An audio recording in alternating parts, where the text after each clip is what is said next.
ವೀಕ್ಷಕರೇ ನಮಸ್ಕಾರ. ಈ ದಿನ .com ವಿಶೇಷ ಸಂದರ್ಶನಕ್ಕೆ ನಿಮ್ಗೆಲ್ರಿಗೂ ಸ್ವಾಗತ. ಇವತ್ತು ನಮ್ಮ ಸಂದರ್ಶನದ ವಿಷಯ ಶರಾವತಿ ಪಂಪ್ಡ್ ಸ್ಟೋರೇಜ್ ಪ್ರಾಜೆಕ್ಟ್. ಏನಿದು ಶರಾವತಿ ಪಂಪ್ಡ್ ಸ್ಟೋರೇಜ್ ಪ್ರಾಜೆಕ್ಟ್ ಅನ್ನುವ ಕುರಿತಾಗಿಯೇ ಇವತ್ತಿನ ಸಂದರ್ಶನ ಮಾಡೋಣ. ಇವತ್ತು ನಮ್ಮ ಸಂದರ್ಶನದಲ್ಲಿ ನಮ್ಮ ಜೊತೆ ಇದ್ದಾರೆ ಮಲೆನಾಡು ಭಾಗದವರಾದಂತಹ ಮತ್ತು ಪರಿಸರವಾದಿಗಳಾದಂತಹ ಅಖಿಲೇಶ್ ಚಿಪ್ಲಿ ಅವರು. ಸರ್, ನಿಮಗೆ ಕಾರ್ಯಕ್ರಮಕ್ಕೆ ಸ್ವಾಗತ. ನಮಸ್ಕಾರ ಸರ್ ನಮಸ್ಕಾರ. ಮೊದಲನೇದಾಗಿ ಏನಿದೆ ಸರ್ ಶರಾವತಿ ಪಂಪ್ ಪ್ರಾಜೆಕ್ಟ್ ಅಂದ್ರೆ ಏನು? ಇದು ಯಾಕೆ ಇಷ್ಟೊಂದು ವಿರೋಧ ಬರ್ತಿದೆ? ಇದು ಮೊಟ್ಟ ಮೊದಲನೇದಾಗಿ ಪಂಪ್ಡ್ ಸ್ಟೋರೇಜ್ ಯೋಜನೆ ಅಂತ ಹೇಳ್ತಾರೆ, PSP ಅಂತ ಹೇಳ್ತಾರೆ.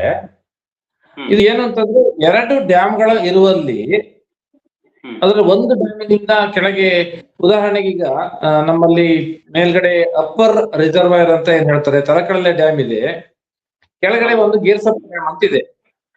ಆ 2 ಡ್ಯಾಮ್ ಅನ್ನ ಬಳಸ್ಕೊಂಡು 2000 ಮೆಗಾವ್ಯಾಟ್ ವಿದ್ಯುತ್ತನ್ನ ನಾವು ಡಿಮ್ಯಾಂಡ್ ಇರುವಾಗ, ವಿದ್ಯುತ್ ಬೇಡಿಕೆ ಹೆಚ್ಚಿದ್ದಾಗ ಅದನ್ನ ನಾವು ಪೂರೈಸ್ತೀವಿ ಅಂತ KPCL ಹೇಳ್ತಾರೆ. ಏನಂತಂದ್ರೆ ಈಗ ತಲಕಡಲೆ ಡ್ಯಾಮಿನಿಂದ ಒಂದ್ಸರಿ ನೀರು ಕೆಳಗೆ ಹೋಗುತ್ತೆ, ವಿದ್ಯುತ್ ಅನ್ನ ಉತ್ಪಾದನೆ ಮಾಡುತ್ತೆ, ಗೇರ್ಸೊಪ್ಪ ಡ್ಯಾಮಿಗೆ ಹೋಗುತ್ತೆ. ಗೇರ್ಸೊಪ್ಪ ಡ್ಯಾಮ್ ನಲ್ಲೂ ಒಂದಿಷ್ಟು ವಿದ್ಯುತ್ ಉತ್ಪಾದನೆ ಆಗುತ್ತೆ. ಆಮೇಲೆ ಅದು ನದಿಗುಡ್ಡ ಸೇರಿ ಹೊನ್ನಾವರದ ಹತ್ರ ಅರಬ್ಬಿ ಸಮುದ್ರ ಸೇರುತ್ತೆ ಅದು. ಆದ್ರೆ ಈಗ ಏನ್ ಮಾಡ್ತಾರೆ ಅಂತಂದ್ರೆ, ಗೇರ್ಸೊಪ್ಪೆಗೆ ಹೋದ ನೀರನ್ನ ಮತ್ತೆ ಗುರುತ್ವಾಕರ್ಷಣ ಶಕ್ತಿಗೆ ವಿರುದ್ಧವಾಗಿ ಮತ್ತೆ ತಲಕಡಲೆ ಡ್ಯಾಮಿಗೆ ತರೋದು. ಆಗ ಈಗ ಈಗ KPCL ಏನ್ ಹೇಳುತ್ತೆ ಅಂತಂದ್ರೆ, ವಿದ್ಯುತ್ತಿಗೆ ಬೆಳಗಿನ 1-2-3 ತಾಸು, ಸಂಜೆ 1-2-3 ತಾಸು ಜಾಸ್ತಿ ಬೇಡಿಕೆ ಇರ್ತದೆ. ಅವಾಗ ಗ್ರಿಡ್ ಸ್ಟೆಬಿಲಿಟಿಯನ್ನು ಕಾಪಾಡ್ಲಿಕ್ಕೆ ಮತ್ತು ಬೇಡಿಕೆಯನ್ನು ಪೂರೈಸಲಿಕ್ಕೆ ಇದು ನಮಗೆ ಅವಶ್ಯಕವಾಗಿ ಬೇಕು. ಇದರಿಂದ ನಾವು 2000 ಮೆಗಾವ್ಯಾಟ್ ವಿದ್ಯುತ್ ಅನ್ನು ಉತ್ಪಾದನೆ ಮಾಡ್ತೀವಿ. ಹಾಗಾಗಿ ನಮ್ಮ ರಾಜ್ಯದ ವಿದ್ಯುತ್ ಸಮಸ್ಯೆ ಬಗೆಹರಿತದೆ ಇದರಿಂದ ಅಂತ ಅವ್ರದ್ದು ವಾದ. ಆದ್ರೆ ನೋಡಿ, ಗುರುತ್ವಾಕರ್ಷಣ ಶಕ್ತಿಗೆ ವಿರುದ್ಧವಾಗಿ ಗೇರ್ಸೊಪ್ಪೆಯಿಂದ ತಲಕಡಲೆಗೆ ಮೇಲೆ ನೀರನ್ನ ಎತ್ತಲಿಕ್ಕೆ ಸುಮಾರು 25% ಹೆಚ್ಚು ವಿದ್ಯುತ್ ಬೇಕಾಗತ್ತೆ ಅನ್ನೋದು ಮೊದಲ ಇದು.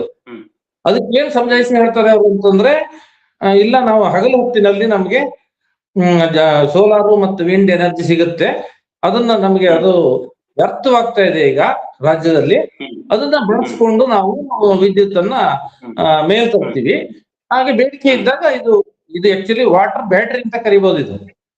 ಇದು ಆಕ್ಚುಲಿ ವಿದ್ಯುತ್ ಉತ್ಪಾದನೆ ಅಂತ ಹೇಳೋದಕ್ಕಿಂತನೂ ಬೇಕಾದಾಗ ಬಳಸ್ಕೊಳ್ಳೋಕೆ ನಮ್ಮಲ್ಲಿ ಬ್ಯಾಟ್ರಿ ಇರುತ್ತಲ್ಲ, ಬ್ಯಾಟ್ರಿ ಟೈಪ್ ವಾಟರ್ ಬ್ಯಾಟ್ರಿ ಅಂತಲೂ ಹೇಳ್ತಾರೆ ಫುಡ್ ಸ್ಟೋರೇಜ್ಗೆ. ಇದು ಮೂಲ ತತ್ವ. ಇದನ್ನ ಬೇರೆ ಬೇರೆ ಕಡೆಗಳಲ್ಲಿ ಮಾಡ್ಬೇಕು. ಇಲ್ಲಿ ಒಂದು ಡ್ಯಾಮಿಂದ ಒಂದು ಡ್ಯಾಮಿಗೆ ತುಂಬಾ ಹೈಟ್ 600 ಚಿಲ್ಲರೆ ಮೀಟರ್ ಹೈಟ್ ಇದೆ. ಅದರಿಂದ ನಮಗೆ ಅಫೋರ್ಸ್ ಇಂದ ಇಷ್ಟು ವಿದ್ಯುತ್ ಅನ್ನ 2000 ಮೆಗಾವಾಟ್ ಅನ್ನ ವಿದ್ಯುತ್ ಅನ್ನ ಉತ್ಪಾದನೆ ಮಾಡ್ತೀವಿ ಅನ್ನೋದು ಅವರು KPCL ವಾದ. ಇದು ಗಮನಿಸಿರ್ಬೋದು, ನಿನ್ನೆ ಇದು ಈ ವಿಚಾರ ಸದನದಲ್ಲೂ ಚರ್ಚೆ ಆಗಿದೆ.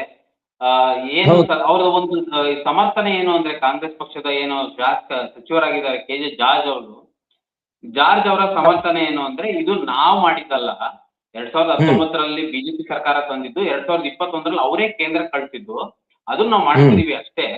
ಸೊ ಇದರಿಂದ ಏನ್ ಅರಣ್ಯ ನಾಶ ಆಗಲ್ಲ, ಮತ್ತೇನ್ ಗುಂಡಿ ತೆಗೆದ್ರೂ ಸಹ ಮತ್ತೆ ನಾವು ಮಣ್ಣು ಮುಚ್ಚಿ ಮತ್ತೆ ಕಾಡನ್ನ ಬೆಳೆಸಲಿಕ್ಕೆ ಪ್ರಯತ್ನ ಪಡ್ತೀವಿ ಅಂತ ಅವ್ರು ಹೇಳಿದ್ದಾರೆ. ಸೊ ಇದು ಎಷ್ಟರ ಮಟ್ಟಿಗೆ ಕಾಡನ್ನ ನಾಶ ಮಾಡಿ ಮತ್ತೆ ಮರುಸೃಷ್ಟಿ ಮಾಡೋದು ಎಷ್ಟರ ಮಟ್ಟಿಗೆ ಸಾಧ್ಯ ಆಗುತ್ತೆ? ಇದರಲ್ಲಿ ಇಂಧನ ಸಚಿವರಿಗೆ ಪಾಪ ಅವರಿಗೆ KPCLನವರು ಬಹಳ ತಪ್ಪು ಮಾಹಿತಿಗಳನ್ನು ನೀಡಿದ್ದಾರೆ. ಇದರಲ್ಲಿ ಏನು ಅಂತಂದ್ರೆ, ಸುರಂಗ ಕೊರೆಯೋದಿಲ್ಲ ಅಂತಲೂ ಹೇಳಿದ್ದಾರೆ ಅವರು. ಸುರಂಗವನ್ನು 7 ಕಿಲೋಮೀಟರ್ ದೂರದಲ್ಲಿ 3 ಸುರಂಗಗಳು ಕೊರೀತಾರೆ. ಇದು ನಾನು ಹೇಳ್ತಾ ಇರೋದಲ್ಲ. ಈಗ ಅವರು KPCLನವರು ಪ್ರೀ ಫಿಸಿಬಿಲಿಟಿ ರಿಪೋರ್ಟ್ ಅಂತ ಮಾಡಿದ್ರು 2017ರಲ್ಲಿ ಆಗಿದ್ದು, 19ರಲ್ಲೂ ಅಲ್ಲ. ಇದು ಈ ಪ್ರಾಜೆಕ್ಟ್ ಇದಾಗಿರೋದು ಕೊಕೂನ್ ಸ್ಟೇಜ್ ಅಲ್ಲಿ ಇರ್ತಿದ್ದು 2004, 5, 6ರಲ್ಲೇ ಶುರುವಾಗಿದೆ ಇದು. ಆಮೇಲೆ 2013ರಲ್ಲಿ ಯೋಜನಾ ಪೂರ್ವ ವರದಿಯನ್ನು ತಯಾರು ಮಾಡಿದ್ರು. ಆಮೇಲೆ 19ರಲ್ಲಿ ಅದನ್ನ ಆ ಭಾಗದಲ್ಲಿ ಜಿಯೋ ಟೆಕ್ನಿಕಲ್ ಸರ್ವೆ, ಅಂದ್ರೆ ಗುಡ್ಡದ ಕೆಳಭಾಗದಲ್ಲಿ ಏನೇನು ಕಲ್ಲು ಮಣ್ಣು ಏನ್ ಸಿಗ್ತದೆ, ಎಷ್ಟು ಸ್ಟೆಬಿಲಿಟಿ ಇದೆ ಅನ್ನೋದನ್ನ ತೀರ್ಮಾನ 2019ರಲ್ಲಿ ಇದು ಮಾಡಿದ್ರು. ಆಗ ಬಿಜೆಪಿ ಗವರ್ಮೆಂಟ್ ಇದ್ದಿದ್ದು ಹೌದು. ಇದನ್ನ ಪ್ರಾರಂಭ ಮಾಡಿದ್ದ ಯಾರು ಅನ್ನೋದಕ್ಕಿಂತನೂ ನಮ್ಮ ಶರಾವತಿ ಸಿಂಗಳಿಕ ಅಭಯಾರಣ್ಯದ ಕೇಂದ್ರ ಭಾಗದಲ್ಲಿ 54 ಹೆಕ್ಟೇರ್ ಬಹಳ ಸೂಕ್ಷ್ಮವಾದ ಮತ್ತು ವಿಶಿಷ್ಟವಾದ ಅಪೂರ್ವವಾದ ಅರಣ್ಯವನ್ನು ಯಾಕೆ ಕಳ್ಕೋಬೇಕು? ಇದೊಂದು ಪ್ರಾಜೆಕ್ಟಿನ ಅಗತ್ಯವೇ ಇಲ್ಲ. ಇವ್ರು ಏನ್ ಹೇಳ್ತಾರಲ್ಲ ಪೀಕ್ ಡಿಮಾಂಡ್ ಪೀಕ್ ಸಪ್ಲೈ ಅಂತ ಹೇಳಿ, ಈ ಈ ಸಮಸ್ಯೆಗೆ ಪರಿಹಾರವನ್ನು ನಾವು ಬೇರೆ ಬೇರೆ ತರ ನಾವು ಸಜೆಸ್ಟ್ ಮಾಡಿದೀವಿ, ನೋಡೋಣ ಆಮೇಲೆ ಹೇಳ್ತೀವಿ. ಹಾಗಾಗಿ ಸರ್ ಏನು ಪಶ್ಚಿಮ ಘಟ್ಟ ಸರ್ ಪಶ್ಚಿಮ ಘಟ್ಟ ಉಳಿಸಿ ಅನ್ನೋದೇನು ಇವತ್ತಿಂದ ಅಲ್ಲ, 80ರ ದಶಕದಿಂದನೂ ಹೋರಾಟ ಮಾಡ್ತಿದ್ದಾರೆ. ದೊಡ್ಡ ದೊಡ್ಡ ದಿಗ್ಗಜರುಗಳು ಪಶ್ಚಿಮ ಘಟ್ಟದ ಉಳಿವಿಗಾಗಿ ಸಾಕಷ್ಟು ಶ್ರಮ ಪಟ್ಟಿದ್ದಾರೆ. ಇವತ್ತು ಪಶ್ಚಿಮ ಘಟ್ಟದ ಕಾಡನ್ನ ನಾಶ ಮಾಡ್ಲಿಕ್ಕೆ ಹೊರಟಿದ್ದಾರೆ ಸರ್ಕಾರ ಅಂತ ಹೇಳಿ ಪರಿಸರವಾದಿಗಳು ಆರೋಪ ಮಾಡ್ತಾರೆ. ಅದ್ರಲ್ಲಿ ನೀವು ಕೂಡ ಆರೋಪ ಮಾಡ್ತಾ ಇದ್ದೀರಾ. ಸೊ ಯಾಕೆ ಇಷ್ಟೊಂದು ಆರೋಪ? ಯಾಕಂದ್ರೆ 2000 ಮೆಗಾ, ಈಗ ಅವರೇ ಸಚಿವರೇ ಹೇಳಿರುವ ಹಾಗೆ ನಮ್ಮ ರಾಜ್ಯದಲ್ಲಿ ವಿದ್ಯುತ್ತಿನ ಉತ್ಪಾದನೆ ಬೇಕು, ಮತ್ತೆ ವಿದ್ಯುತ್ಗಳಿಗೆ ನಾವು 7 ಗಂಟೆ ಹೆಚ್ಚಿನ ವಿದ್ಯುತ್ತನ್ನ ನೀಡ್ತಾ ಇದ್ದೀವಿ. ಅದಕ್ಕೋಸ್ಕರ ನಾವು ವಿದ್ಯುತ್ತನ್ನ ಸ್ಟೋರ್ ಮಾಡ್ತಾ ಇದ್ದೀವಿ.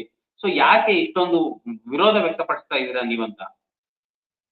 ಈಗ ನೋಡಿ, ಇದ್ರಲ್ಲಿ ಹಲವು ಸಮಸ್ಯೆಗಳು, ಹಲವು ಮಜಲುಗಳಲ್ಲಿ ಇದ್ದಾವೆ, ಹಲವು ಆಯಾಮಗಳು ಈ ಸಮಸ್ಯೆಗೆ ಇದೆ. ಈಗ ಶರಾವತಿ ನದಿ ಅನ್ನೋದು ಅಂಬುತೀರ್ಥದಲ್ಲಿ ಹುಟ್ಟಿ ಹೊನ್ನಾವರದಲ್ಲಿ ಸೇರುತ್ತೆ. ಬರೀ 128 ಕಿಲೋಮೀಟರ್ ಉದ್ದದ ಚಿಕ್ಕ ನದಿ ಅದು. ಅದಕ್ಕೆ ಎಷ್ಟು ಅಣೆಕಟ್ಟುಗಳನ್ನು ಕಟ್ಟಿದ್ದೀರಿ ನೀವು? ಎಷ್ಟು ಎಕ್ಸ್ಪ್ಲಾಯ್ಟ್ ಮಾಡ್ತೀರಿ ಒಂದು ನದಿಯನ್ನ? ನೀವು ಆಯ್ತು ಸಾವೆಹಕ್ಲು, ಇದು ಲಿಂಗರಮಕ್ಕಿ, ತಲಕಡಲೆ, ಗೇರ್ಸೊಪ್ಪ, ಎಷ್ಟು ಡ್ಯಾಮ್ ಅನ್ನು ಕಟ್ತೀರಿ? ಈಗ ನೀವು ಒಂದು ಯೋಚನೆ ಮಾಡ್ಬೇಕು, ಬರೀ ವಿದ್ಯುತ್ ಕ್ಷೇತ್ರವನ್ನು ಒಂದೇ ನಾವು ದೃಷ್ಟಿಕೋನದಲ್ಲಿ ಇಟ್ಕೊಂಡು ನೋಡೋದಲ್ಲ. ಈಗ ಕೆಳಗಡೆ ಹೊನ್ನಾವರ ಭಾಗದ ಕಥೆ ಏನು? ಎಷ್ಟೋ ಸಾವಿರಾರು ವರ್ಷದಿಂದ ನದಿಯ ನೀರನ್ನ ನಂಬಿಕೊಂಡು ಬದುಕಿದ್ದಾರೆ. ಅಲ್ಲಿ ಬೆಸ್ತರು ಬದುಕ್ತಾರೆ. ಅಲ್ಲಿಯ ಅಳಿವೆಯಲ್ಲಿ ಅಪರೂಪದ ಜೀವ ಸಂಕುಲ ಹುಟ್ಟುತ್ತದೆ. ಅಲ್ಲಿ ಉಪ್ಪು ನೀರು ಮತ್ತೆ ಸಿಹಿ ನೀರು ಸೇರುವ ಜಾಗದಲ್ಲಿ ಎಸ್ಚುರಿ ಅಂತಾರೆ. ಆ ಭಾಗದಲ್ಲಿ ಬಹಳಷ್ಟು ಸಮುದ್ರ ಜೀವಿಗಳು ಅಂತ ಒಂದು ವಾತಾವರಣದಲ್ಲೇ ಮೊಟ್ಟೆ ಇಡೋದು. ಈಗ ಬರೀ ಉಪ್ಪು ನೀರು ಇದ್ರೆ, ಸಮುದ್ರದಲ್ಲಿ ಸಿಹಿ ನೀರು ಉಪ್ಪು ನೀರು ಸೇರದೆ ಹೋದ್ರೆ ಅವಕ್ಕೆ ಮೊಟ್ಟೆ ಇಡ್ಲಿಕ್ಕೆ ಅನುಕೂಲವಾದ ವಾತಾವರಣ ಇರೋದಿಲ್ಲ. ಆಮೇಲೆ ಹೊನ್ನಾವರ ಭಾಗದಲ್ಲಿ ಬಹಳ ಚಿಕ್ಕ ಹಿಡುವಳಿ 4 ಗುಂಟೆ 5 ಗುಂಟೆ 10 ಗುಂಟೆ ಒಳಗೆ ಅವರು ಜೀವನವನ್ನು ಸಾಗಿಸ್ತಾರೆ. ಅವರಿಗೆ ಅವರು ಬೆಳೆಯುವ ತರಕಾರಿಗಳಿಗೆ, ಕಾಳು ಮೆಣಸಿಗೆ, ಅವರು ವಿಳ್ಯದೆಲೆಗೆ ಅವರು ಬೆಳಿತಕ್ಕ ಈ ನದಿಯಲ್ಲಿ ಈಗ ಸುಮಾರು 15ರಿಂದ 20 ಕಿಲೋಮೀಟರ್ ನದಿಯ ನೀರಿನ ಹರಿವು ಕಡಿಮೆ ಆಗಿರೋದ್ರಿಂದ 20 ಮೀಟರ್ ಒಳಗಡೆ ಉಪ್ಪು ನೀರು ಬರ್ತಾ ಇದೆ. ಅವರ ಬಾವಿಗಳಲ್ಲಿ ಕುಡಿಯಕ್ಕೆ ಉಪ್ಪು ನೀರು ಸಿಗ್ತದೆ. ಏನ್ ಮಾಡ್ಬೇಕು? ಇಡೀ ಹೊನ್ನಾವರ ಶರಾವತಿ ನದಿಯನ್ನೇ ಅವಲಂಬಿಸಿ ಬದುಕಿದೆ. ಮುರುಡೇಶ್ವರವರಿಗೆ ಕುಡಿಯ ನೀರನ್ನ ಕೊಡ್ತಾ ಇದ್ದಾರೆ. ಇದನ್ನೆಲ್ಲ ನಾವು ಲೆಕ್ಕ ಹಾಕ್ಬಾರ್ದು. 2000 ಮೆಗಾವ್ಯಾಟ್ ಮಾತ್ರ ಮುಖ್ಯ ಕಾಣುತ್ತ. ಮನುಷ್ಯತ್ವ ಕಳ್ಕೊಂಡವ್ರು ಮಾತ್ರ ಈ ತರ ಯೋಚನೆ ಮಾಡಕ್ ಸಾಧ್ಯ. ಬಿಟ್ರೆ ಅಲ್ಲಿ ಜನರ ಬದುಕಿನ ಬೆಸ್ತರ ಬದುಕನ್ನ, ಅಲ್ಲಿ ಬೆಸ್ತರು ಅಂದ್ರೆ ಈ ಡೀಪ್ ಫಿಶಿಂಗ್ ಮಾಡಲ್ಲ, ಡೀಪ್ ಸಿ ಫಿಶಿಂಗ್ ಮಾಡಲ್ಲ. ಅವ್ರು ಏನು ತಮ್ಮ ಸಾಧ್ಯತೆ ಇದೆಯೋ ಅಲ್ಲೇ ಹೋಗಿ ಮುಳುಗಿ ಎದ್ದು ಒಂದಿಷ್ಟೋ 1 ಕೆಜಿನ 2 ಕೆಜಿನ ಮೀನನ್ನು ಹಿಡಿದು ಅದನ್ನ ತಂದು ಮಾರಾಟ ಮಾಡಿ ಜೀವನ ಸಾಗಿಸ್ತಾರೆ. ಇವ್ರು ಈ ಯೋಜನೆಗಾಗಿ ನಷ್ಟು ವ್ಯವಸ್ಥೆಯನ್ನ, ಎಷ್ಟೋ ಲಕ್ಷಾಂತರ ವರ್ಷದಿಂದ ಇದ್ದ ವ್ಯವಸ್ಥೆಯನ್ನ ಇವ್ರು ಹಾಳು ಮಾಡಕ್ ಹೊರಟ್ರೆ ಇದನ್ನ ನಾವು ಸುಮ್ಮನಿರಕ್ಕೆ ಹೇಗಾಗುತ್ತಿದ್ದು? ಈ ವಿದ್ಯುತ್ 2000 ಮೆಗಾವಾಟ್ ಅನ್ನು ನಾವು ಬೇರೆ ತಂತ್ರಜ್ಞಾನದಿಂದ ಪಡ್ಕೊಳಕ್ ಸಾಧ್ಯತೆ ಇದ್ದಾಗ ನೀವು ಇಷ್ಟೊಂದು ಆರೋಪ ಮಾಡ್ತಾ ಇದ್ದೀರಾ. ಈಗ ಒಟ್ಟಾರೆಯಾಗಿ ಅಲ್ಲಿ ಎಷ್ಟು ಮರಗಳನ್ನ ಕಡಿತಾರೆ ಮತ್ತೆ ಎಷ್ಟು ಎಕರೆ ಜಾಗಗಳು ನಾಶ ಆಗತ್ತೆ ನಿಮ್ಮ ಅಂದಾಜಿನ ಪ್ರಕಾರ ಮತ್ತೆ ಸರ್ಕಾರದ ಸರ್ವೆ ಪ್ರಕಾರ? ಇಲ್ಲಿ ನೋಡಿ, ಇದು 54 ಹೆಕ್ಟೇರು ಹೇಳಿರೋದು ಅವರು ಶರಾವತಿ ಸಿಂಗಳಿಕ ಅಭಯಾರಣ್ಯದ ಕೇಂದ್ರ ಭಾಗದಲ್ಲಿ 54 ಹೆಕ್ಟೇರ್, 54 ಪಾಯಿಂಟ್ ಸಮಥಿಂಗ್ ಇದೆ, 54 ಹೆಕ್ಟೇರ್ ಅಂತ ಹೇಳ್ಕೋಬಹುದು. ಅದನ್ನು ಬಿಟ್ರೆ ಬೇರೆ ಇದರಲ್ಲಿ ಸುಮಾರು ಸೇರಿ ಒಂದು 550 ಹೆಕ್ಟೇರ್ ಅರಣ್ಯನೇ ಬೇಕಾಗತ್ತೆ. ಅರಣ್ಯೇತರ ಈಗ ಖಾಸಗಿ ಜಮೀನು ಬೇಕಾಗತ್ತೆ. ಸುಮಾರು ಹೊನ್ನಾವರ ಉತ್ತರ ಕನ್ನಡ ಜಿಲ್ಲೆಯಲ್ಲಿ ಸುಮಾರು 46 ಜನಕ್ಕೆ ನೋಟಿಸ್ ಕೊಟ್ಟಿದ್ದಾರೆ ಅವರು. ನಾವು ಒಂದೇ ಒಂದು ಎಕರೆನು ಯಾರನ್ನು ಒಕ್ಕಲೆಬ್ಸೋದಿಲ್ಲ, ಯಾರನ್ನು ಇದ್ ಮಾಡೋದಿಲ್ಲ ಅಂತ ಹೇಳ್ತಾರಲ್ಲ ಅವರು. ಜಾರ್ಜ್ ಅವರು ನಿನ್ನೆ ಸದನದಲ್ಲಿ ಹೇಳೋದಿಲ್ಲ 1 ಎಕರೆ ಕೂಡ ನಮ್ಗೆ ಬೇಡ ಅಂತ. ಹಾಗಾದ್ರೆ ಈ 46 ಜನಕ್ಕೆ ಭೂಮಿ ಸ್ವಾಧೀನಕ್ಕೆ ನೋಟಿಸ್ ಕೊಟ್ಟಿದ್ಯಾಕೆ? ಇಲ್ಲಿ ನಮ್ಮ ಸಾಗರ ತಾಲೂಕಿನಲ್ಲಿ 8 ಜನಕ್ಕೆ ನೋಟಿಸ್ ಕೊಟ್ಟಿದ್ಯಾಕೆ? ಇವೆಲ್ಲ ಪ್ರಶ್ನೆಗಳಿದಾವೆ. ಅಂದ್ರೆ ನಿಜ ಹೇಳಿದ್ರೆ ನಾವು ನೇರವಾಗಿ ಜಾರ್ಜ್ ಹತ್ರನೇ ಮಾತಾಡ್ಬೋದು. ನಾವು ಸುಳ್ಳು ಹೇಳ್ತಾ ಹೋದ್ರೆ ನಾವ್ ಏನ್ ಬೇಕಾದ್ರೂ ಹೇಳ್ಬೋದು. ಈ 1 ಎಕರೆನೂ ಬೇಡ ಅಂದ್ರು ಹೆಂಗದು? 46 ಜನಕ್ಕೆ ನೋಟಿಸ್ ಕೊಟ್ಟಿದ್ದಾರೆ ಅವರು. ಭೂಮಿ ಇದೆ ಪಂಪ್ ಸ್ಟೋರೇಜ್ ಯೋಜನೆಗೆ ಭೂ ಸ್ವಾಧೀನಕ್ಕಾಗಿ 46 ಜನಕ್ಕೆ ನೋಟಿಸ್ ಕೊಟ್ಟು ಅಲ್ಲಿ ಹೊನ್ನಾವರ ನಗರಸಭೆಗೆ ತಹಶೀಲ್ದಾರು AC ಬಂದು ಅವ್ರನ್ನೆಲ್ಲ ಸಮನ್ ಮಾಡಿ ಕರ್ಸಿದ್ರು 2-3 ತಿಂಗಳ ಹಿಂದೆ. ನಾನು ಹೋಗಿದ್ದೆ. ಅದು ಯಾಕೆ ಮಾಡ್ತಾರೆ? ಇದು ಇವ್ರು ನಿಜ ಹೇಳ್ತಾ ಇಲ್ಲ, ನಮ್ಮಂದ ಕದ್ದು ಮುಚ್ಚಿಡ್ತಾ ಇದ್ದಾರೆ. ಈಗ ನಾವು ಒಂದು ಯೋಜನೆಯ ಸಮಗ್ರವನ್ನ ನಾವಾಗಿ ತಿಳಿಬೇಕು ಅಂತಂದ್ರೆ ನಾವು ಅದಕ್ಕೆ DPR ಕೊಡ್ಬೇಕು, ಡೀಟೇಲ್ ಪ್ರಾಜೆಕ್ಟ್ ರಿಪೋರ್ಟ್ ಅಂತ ಕೊಡ್ಬೇಕು. ಅದನ್ನ RTI ಕೇಳಿದ್ರು ಕೊಟ್ಟಿಲ್ಲ, ಅವರು ಅಪೀಲ್ ಹಾಕಿದ್ರು ಕೊಟ್ಟಿಲ್ಲ, RTI ಕಮಿಷನರ್ಗೆ ಹೋದ್ರು ಕೂಡ ಕೊಟ್ಟಿಲ್ಲ. ಅಲ್ಲಿ ರಾಷ್ಟ್ರೀಯ ಭದ್ರತೆ ಅಂತಂದ್ರು, ಕಾಪಿರೈಟ್ ಇನ್ಫ್ರಿಂಜ್ಮೆಂಟ್ ಅಂತಂದ್ರು. ಅಂದ್ರೆ ತುಂಬಾ ಕ್ಷುಲ್ಲಕವಾದ ವಿಷಯ. ಈಗ ಆ DPR ಅನ್ನು ತಗೊಂಡು ನಾವೇನ್ ಮಾಡಕ್ ಸಾಧ್ಯ ಹೇಳಿ? ನಾವು ಅದರಲ್ಲಿರೋ ವಿಚಾರ ತಿಳ್ಕೊಳ್ಳೋದು ಬಿಟ್ರೆ ಒಂದು ಕಾಪಿ ಮಾಡಿ ನಾವೇನ್ ಮಾರಾಟ ಮಾಡಕ್ಕಾಗತ್ತಾ? DPR ಯಾಕೆ ಕೊಟ್ಟಿಲ್ಲ ಅವರು? ಮೊದಲನೇದಾಗಿ ಅದರಲ್ಲಿ ಸಮಗ್ರ ವಿವರಗಳು ಇರ್ತಾವಲ್ಲ. ಈಗ ಸೆಪ್ಟೆಂಬರ್ 16 ಮತ್ತು 18ರಲ್ಲಿ, ಸೆಪ್ಟೆಂಬರ್ 16 ಕಾರ್ಗಲ್ ನಲ್ಲಿ, ಸೆಪ್ಟೆಂಬರ್ 18ರಂದು ಗೇರ್ಸೊಪ್ಪದಲ್ಲಿ ಒಂದು ಪಬ್ಲಿಕ್ ಹಿಯರಿಂಗ್ ಅಂತ ಕರೆದ್ರು. ಆ ಕರೆದ್ರಲ್ಲಿ ಸುಮಾರು ಕಾರ್ಗಲ್ ನಲ್ಲಿ ಒಂದು 3-4 ಸಾವಿರ ಜನ, ಮತ್ತೆ ಗೇರ್ಸೊಪ್ಪದಲ್ಲಿ ಸುಮಾರು 10,000 ಜನ ಹೋಗಿ ಪ್ರಾಜೆಕ್ಟ್ ಅನ್ನ ಬೇಡ ಅಂತ ಅಪೋಸ್ ಮಾಡಿದ್ದಾರೆ. ವೈಜ್ಞಾನಿಕವಾಗಿ ದಾಖಲೆಗಳನ್ನು ಕೊಟ್ಟಿದ್ದಾರೆ. ಡಿಸಿ ಬಂದಿದ್ರು, ಮತ್ತೆ ಕರ್ನಾಟಕ ರಾಜ್ಯ ಮಾಲಿನ್ಯ ನಿಯಂತ್ರಣ ಮಂಡಳಿಯವರು ಆಯೋಜನೆ ಮಾಡಿ ಸಭೆ ಅದಾಗಿತ್ತು. ಅದರಲ್ಲಿ ಒಬ್ಬ ಕೂಡ ಒಂದೇ ಒಂದು ಜನ ಅದಕ್ಕೆ ಸಾಗರದಲ್ಲೂ ತಾಲೂಕಿನಲ್ಲೂ ಹೇಳಿಲ್ಲ, ಅಲ್ಲೂ ಹೊನ್ನಾವರದಲ್ಲಿ ನಡೆದಲ್ಲೂ ಹೇಳಿಲ್ಲ. ಅಂದ್ಮೇಲೆ ಇವ್ರಿಗೆ ಯಾಕೆ ಇಷ್ಟ? ಜನರಿಗೆ ಗೊತ್ತಿದೆ ಸತ್ಯ ಏನು ಅಂತ. ಉದಾಹರಣೆಗೆ ಯಾವ ತರ ಸುಳ್ಳು ಹೇಳ್ತಾರೆ ಅಂತಂದ್ರೆ, ನಮ್ಮ ಹತ್ರ ದಾಖಲೆ ಇದೆ. ಯಾವ ದಾಖಲೆ ಅಂತಂದ್ರೆ KPCL ನವರೇ ಕೇಂದ್ರ ಸರ್ಕಾರಕ್ಕೆ ಸಲ್ಲಿಸಿದ ದಾಖಲೆಗಳು ನಮ್ಮ ಕಡೆ ಇದ್ದಾವೆ. ಅಂದ್ರೆ ಆ ಸುರಂಗಗಳನ್ನು ಕೊರೆಯಲಿಕ್ಕೆ 18,000 ಟನ್ಗಳು ಕೈಗಾರಿಕಾ ಸ್ಫೋಟಕಗಳನ್ನು ಬಳಸ್ತೀವಿ, ಅದಕ್ಕೆ ಅನುಮತಿ ಬೇಕು ಅಂತ ಇವರೇ ಕೊಟ್ಟಿದ್ದಾರೆ ಫಾರ್ಮ್ A ಒಳಗೆ. ಆಮೇಲೆ ಏನ್ ಮಾಡಿದ್ರು, KPCL ನವರು ಬಂದು ಪರಿಸರವಾದಿಗಳು ಮತ್ತೆ 2 ಜಿಲ್ಲೆಗಳ ಜನರು ವಿರೋಧ ಮಾಡ್ತಾ ಇರೋದ್ರಿಂದ ಈ ಪ್ರಾಜೆಕ್ಟ್ ಮುಂದೆ ಕಷ್ಟ ಅಂತ ಹೇಳಿ ಅವರು KPCL ನವರು, ಈವನ್ ಚೀಫ್ ಇಂಜಿನಿಯರ್ ಬೆಂಗಳೂರಿಂದ ಅವ್ರ ಟೀಮ್ ಬಂದು ಇಲ್ಲೆಲ್ಲ ಪತ್ರಿಕಾಗೋಷ್ಠಿಗಳನ್ನು ಮಾಡಿದ್ರು. ಶಿವಮೊಗ್ಗದಲ್ಲಿ, ಸಾಗರದಲ್ಲಿ, ಹೊನ್ನಾವರದಲ್ಲಿ, ಕುಮಟಾದಲ್ಲಿ ಒಂದು ಪತ್ರಿಕಾಗೋಷ್ಠಿಯಲ್ಲಿ ನಾನು ಹೋಗಿದ್ದೆ. ನಾನು ಹೋದಾಗ ಕೇಳಿದೆ, ನೋಡಿ 18,000 ಟನ್ನು ನೀವು ಕೈಗಾರಿಕಾ ಸ್ಫೋಟಕಗಳನ್ನು ಬಳಸ್ತೀರಿ, ಇದರಿಂದ ಏನಾಗ್ಬೋದು ಪರಿಸ್ಥಿತಿ, ಅದು ಸೂಕ್ಷ್ಮ ಪ್ರದೇಶದಲ್ಲಿ ಅಂತ ಕೇಳಿದಾಗ, ಇಲ್ಲ 1,800 ಟನ್ ಅಷ್ಟೇ, ನಾವು 18,000 ಅಲ್ಲ ಅಂತಾರೆ. ಅಂದ್ರೆ ಅವರೇ ಕೊಟ್ಟ ದಾಖಲೆ ನಮ್ಮ ಹತ್ರ ಇದೆ, ಕೇಂದ್ರ ಸರ್ಕಾರದ ಸಲ್ಲಿಕೆ. ಹಾಗೆ ಹೀಗೆ ಸುಳ್ಳುಗಳನ್ನು ಬಾಡಿ ಹೇಳ್ತಾರ ಅವರು, ಸತ್ಯವನ್ನು ಮರೆಮಾಕ್ತಾ ಇದ್ದಾರೆ. ಸರ್, ಈಗ ಈ ಒಟ್ಟಾರೆ ಪ್ರಾಜೆಕ್ಟ್ ಇಂದ ಮಲೆನಾಡಿನ ಯಾವ ಸಂಸ್ಕೃತಿಗಳು ಹಾಳಾಗ್ತವೆ, ಮತ್ತೆ ಯಾವ ಪ್ರಾಣಿ ಪಕ್ಷಿಗಳು, ಪ್ರಭೇದಗಳು, ನದಿಗಳು ಯಾವುದು ಕೊಡ್ತಾ ಬೀಳುತ್ತೆ ಇದರಿಂದ? ಏನು ಬಹಳ ಮೇಜರ್? ಈಗ ನೋಡಿ, ಅತ್ಯಂತ ಅಪರೂಪದ ಒಂದು ಪ್ರಭೇದ ಅಂದ್ರೆ ಸಿಂಗಳಿಕ ಅಂತಾರೆ, ಸಿಂಹಭಾರದ ಸಿಂಗಳಿಕ ಅಂತ, ಅಥವಾ LTM ಲಯನ್ ಟೈಲ್ಡ್ ಮ್ಯಾಕಾಕ್ ಅಂತ ಹೇಳ್ತಾರೆ. ಅದು ಇಡೀ ಜಗತ್ತಿನಲ್ಲಿ ವೆಸ್ಟರ್ನ್ ಘಾಟಲ್ಲಿ ಮಾತ್ರ ಕಂಡು ಬರ್ತದೆ. ಇಡೀ ಜಗತ್ತಿನಲ್ಲಿ ಅವುಗಳ ಸಂಖ್ಯೆ ಇರೋದು 2,500 ಅಂತ ತಜ್ಞರು ಅಂದಾಜು ಮಾಡಿದ್ದಾರೆ. ಅದರಲ್ಲಿ 1/3, 1/3 ಭಾಗ ನಮ್ಮ ಶರಾವತಿ ಸಿಂಗಳಿಕ ಅಭಯಾರಣ್ಯದಲ್ಲಿ ಇದೆ. 730 ಸಿಂಗಳಿಕಗಳು ಇಲ್ಲಿ ವಾಸ ಮಾಡ್ತವೆ. ಸಿಂಗಳಿಕಗಳನ್ನು ಒಂದೇ ಯಾಕೆ ಹೇಳ್ತೀವಿ ಅಂತಂದ್ರೆ, ನಾವು ಇದು ಫ್ಲಾಗ್ಶಿಪ್ ಸ್ಪೀಸೀಸ್ ಅಂತಾರೆ, ಇದು ಮೇರು ಪ್ರಾಣಿ ಅಂತ. ಅಂದ್ರೆ ಈ ಪ್ರಾಣಿಯಲ್ಲಿ ಸಮೃದ್ಧವಾಗಿದೆ ಅಂತಂದ್ರೆ ಆ ಕಾಡಿನಲ್ಲಿ ಇರ್ತಕ್ಕಂಥ ಎಲ್ಲವೂ ಸಮೃದ್ಧವಾಗಿದೆ. ಕಾಡು ಸಮೃದ್ಧವಾಗಿದೆ, ನದಿ ಸಮೃದ್ಧವಾಗಿದೆ, ಮಣ್ಣು ಸಮೃದ್ಧವಾಗಿದೆ, ಸೂಕ್ಷ್ಮ ಜೀವಿಗಳಿದಾವೆ, ಮತ್ತೆ ಕೆಳಗಡೆ ಅಲ್ಲಿ ಕಾಳಿಂಗ, ಕಾಟಿ, ಹುಲಿ, ಮುಖ್ಯ ಪ್ರಾಣಿ ಪಕ್ಷಿಗಳಿದಾವೆ, ಗ್ರೇಟ್ ಇಂಡಿಯನ್ ಹಾರ್ನ್ಬಿಲ್ ಇದೆ. ಹಾಗೆ ಇಷ್ಟೆಲ್ಲ ಆವಾಸ ಸ್ಥಾನಗಳನ್ನು ಅದಕ್ಕಾಗಿ ಅದು ಶರಾವತಿ ಸಿಂಗಳಿಕ ಅಭಯಾರಣ್ಯ ಅಂತ ಮಾಡಿರೋದು 2019ರಲ್ಲಿ. ಅದನ್ನ ನಾವು ಮತ್ತೆ ನೀವು ಕೇಂದ್ರ ಸರ್ಕಾರದ ಇದು ವನ್ಯಜೀವಿ ಮಂಡಳಿ ವನ್ಯಜೀವಿ ಕಾಯ್ದೆ 1972ರ ಪ್ರಕಾರ ಅದನ್ನ ಸೆಕ್ಷನ್ 29 ಅಲ್ಲಿ ಏನ್ ಹೇಳ್ತಾರೆ ಅಂತಂದ್ರೆ, ಒಂದು ಸರಿ ಅಭಯಾರಣ್ಯ ಅಂತ ಘೋಷಣೆ ಆದ ಮೇಲೆ ಅದರಲ್ಲಿ ಅರಣ್ಯೇತರ ಚಟುವಟಿಕೆಗಳಿಗೆ ಅವಕಾಶ ಇಲ್ಲ, ಪ್ರೊವೈಡೆಡ್ ಅದು ಅಲ್ಲಿನ ಬದುಕಿಗೆ, ಪ್ರಾಣಿಗಳ, ಪಕ್ಷಿಗಳ, ಅಲ್ಲಿನ ಜೀವಿ ವೈವಿಧ್ಯದ ಬದುಕಿಗೆ ಪೂರಕವಾಗಿದ್ರೆ ಮಾತ್ರ ಅದನ್ನ ನಾವು ಅರಣ್ಯೇತರ ಚಟುವಟಿಕೆಗಳನ್ನ ಮಾಡ್ಬೋದು. ಉದಾಹರಣೆಗೆ ಒಂದು ಯಾರೋ ಬೇಟೆ ತಡೆ ಶಿಬಿರ ಅಂತ ಮಾಡ್ತಾರೆ ಅರಣ್ಯ ಇಲಾಖೆಯವರು. ಅಲ್ಲೊಂದೇನೋ ಸಣ್ಣ ಒಂದು ಮನೆ ಕಟ್ಬೇಕಾಗಿರುತ್ತೆ, ಒಂದು ಶೆಡ್ ಹಾಕ್ಬೇಕಾಗಿರುತ್ತೆ. ಅದು ಪೂರಕವಾಗಿ ಆ ಅಭಯಾರಣ್ಯಕ್ಕೆ ಪೂರಕವಾಗಿ ಕೆಲಸ ಮಾಡ್ತದೆ.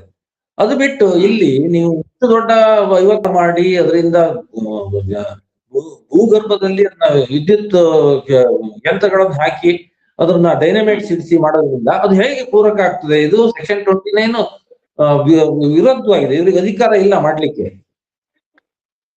ಆದ್ರೂ ಇದನ್ನ ಮಾಡ್ಲಿಕ್ಕೆ ಮುಂದುವರೆದಿದ್ದಾರೆ ಅಂತಂದ್ರೆ ಅದು ಬೇರೆ ಏನೋ ಹುನ್ನಾರ ಇದೆ ಅಂತ ಅರ್ಥ. ಸರ್, ಏನು ಈ ಯೋಜನೆಯಿಂದ ನೀವು ಅರಣ್ಯ ಭೂಮಿಯ ಜೊತೆಗೆ ಈಗೇನ್ ನಾಗರಿಕರು ವಾಸ ಮಾಡ್ತಿದ್ದಾರೆ, ಆ ಭೂಮಿ ಎಷ್ಟು ನಾಶ ಆಗ್ಬೋದು? ಅಂದ್ರೆ ಅದರಲ್ಲಿ ಎಷ್ಟು ಜನರ ವಲಸೆ ಹೋಗ್ಬೋದು, ಒಕ್ಕಲೆಬ್ಬಿಸ್ಬೋದು? ವಲಸೆ ಅನ್ನೋ ಪದ ಬಳಸಬಾರ್ದು, ಒಕ್ಕಲೆಬ್ಬಿಸ್ಬೋದು. ನೋಡಿ, ಅದೇ 46 ಕುಟುಂಬಗಳಿಗೆ ಆ ಕಡೆ ಉತ್ತರ ಕನ್ನಡದಲ್ಲಿ ನಿಮಗೆ ಭೂ ಸ್ವಾಧೀನ ಮಾಡ್ತೀವಿ ಅಂತ ನೋಟಿಸ್ ಕೊಟ್ಟಿದ್ದಾರೆ. ಇಲ್ಲಿ ಏನಾಗಿದೆ ಅಂತಂದ್ರೆ, ಸಾಗರ ಮತ್ತೆ ಸಾಗರ ಭಾಗದಲ್ಲಿ ಜಾಸ್ತಿ ಇದೆ, ಸಾಗರ ತಾಲೂಕಿನಲ್ಲಿ.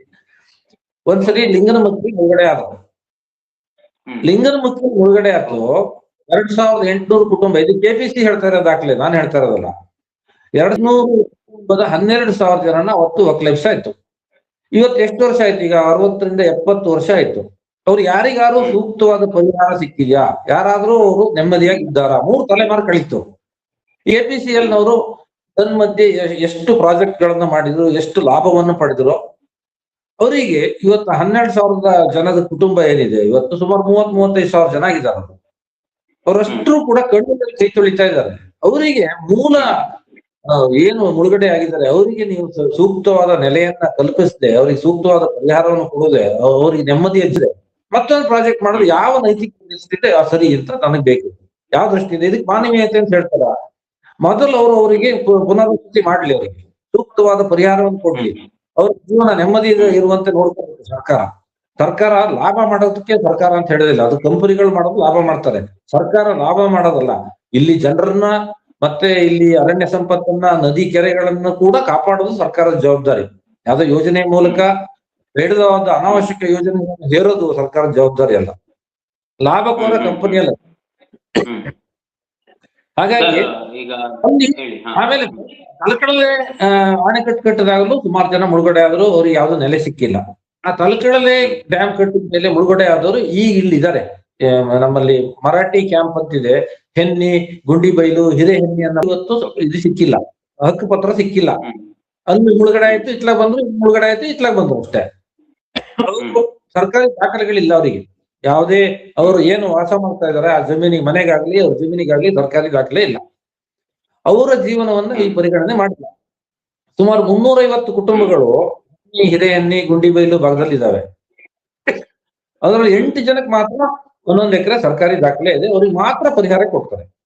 ಇನ್ನು ಮುಂದೆ ಅವರೆಲ್ಲ ಸಿದ್ದರಾಮಯ್ಯನವರಿಗೆ, ಚೀಫ್ ಮಿನಿಸ್ಟರ್ಗೆ ಒಂದು ಪತ್ರವನ್ನು ಬರೆದಿದ್ದಾರೆ ಈಗ 2 ದಿನ ಹಿಂದೆ. ಈ ಯೋಜನೆಯನ್ನು ಮಾಡಿದ್ರೆ ದಯವಿಟ್ಟು ನಮಗೆ ವಿಷಯವನ್ನು ಕೊಡಿ ಅಂತ. ಅಂದ್ರೆ ಎಷ್ಟು ದಾರುಣತೆ ಇದೆ ನೋಡಿ. 350 ಕುಟುಂಬ ಅಂತಂದ್ರೆ ಲೆಕ್ಕ ಹಾಕಿ, ಇಂಟು 5, 4 ಅಂತ ಹಾಕೊಂಡ್ರೆ ಎಷ್ಟು ಜನ? ಅವ್ರು ಎಲ್ಲಿಗೆ ಹೋಗ್ಬೇಕು? ಮತ್ತೆ ಈ 1 ಎಕರೆ ಸರ್ಕಾರಿ ಪರಿಹಾರವನ್ನು ಕೊಡ್ತಾರೆ, 10 ಲಕ್ಷ ರೂಪಾಯಿ ಕೊಡ್ತಾರೆ ಅಂತ ಇಟ್ಕೊಂಡು 1 ಎಕರೆಗೆ.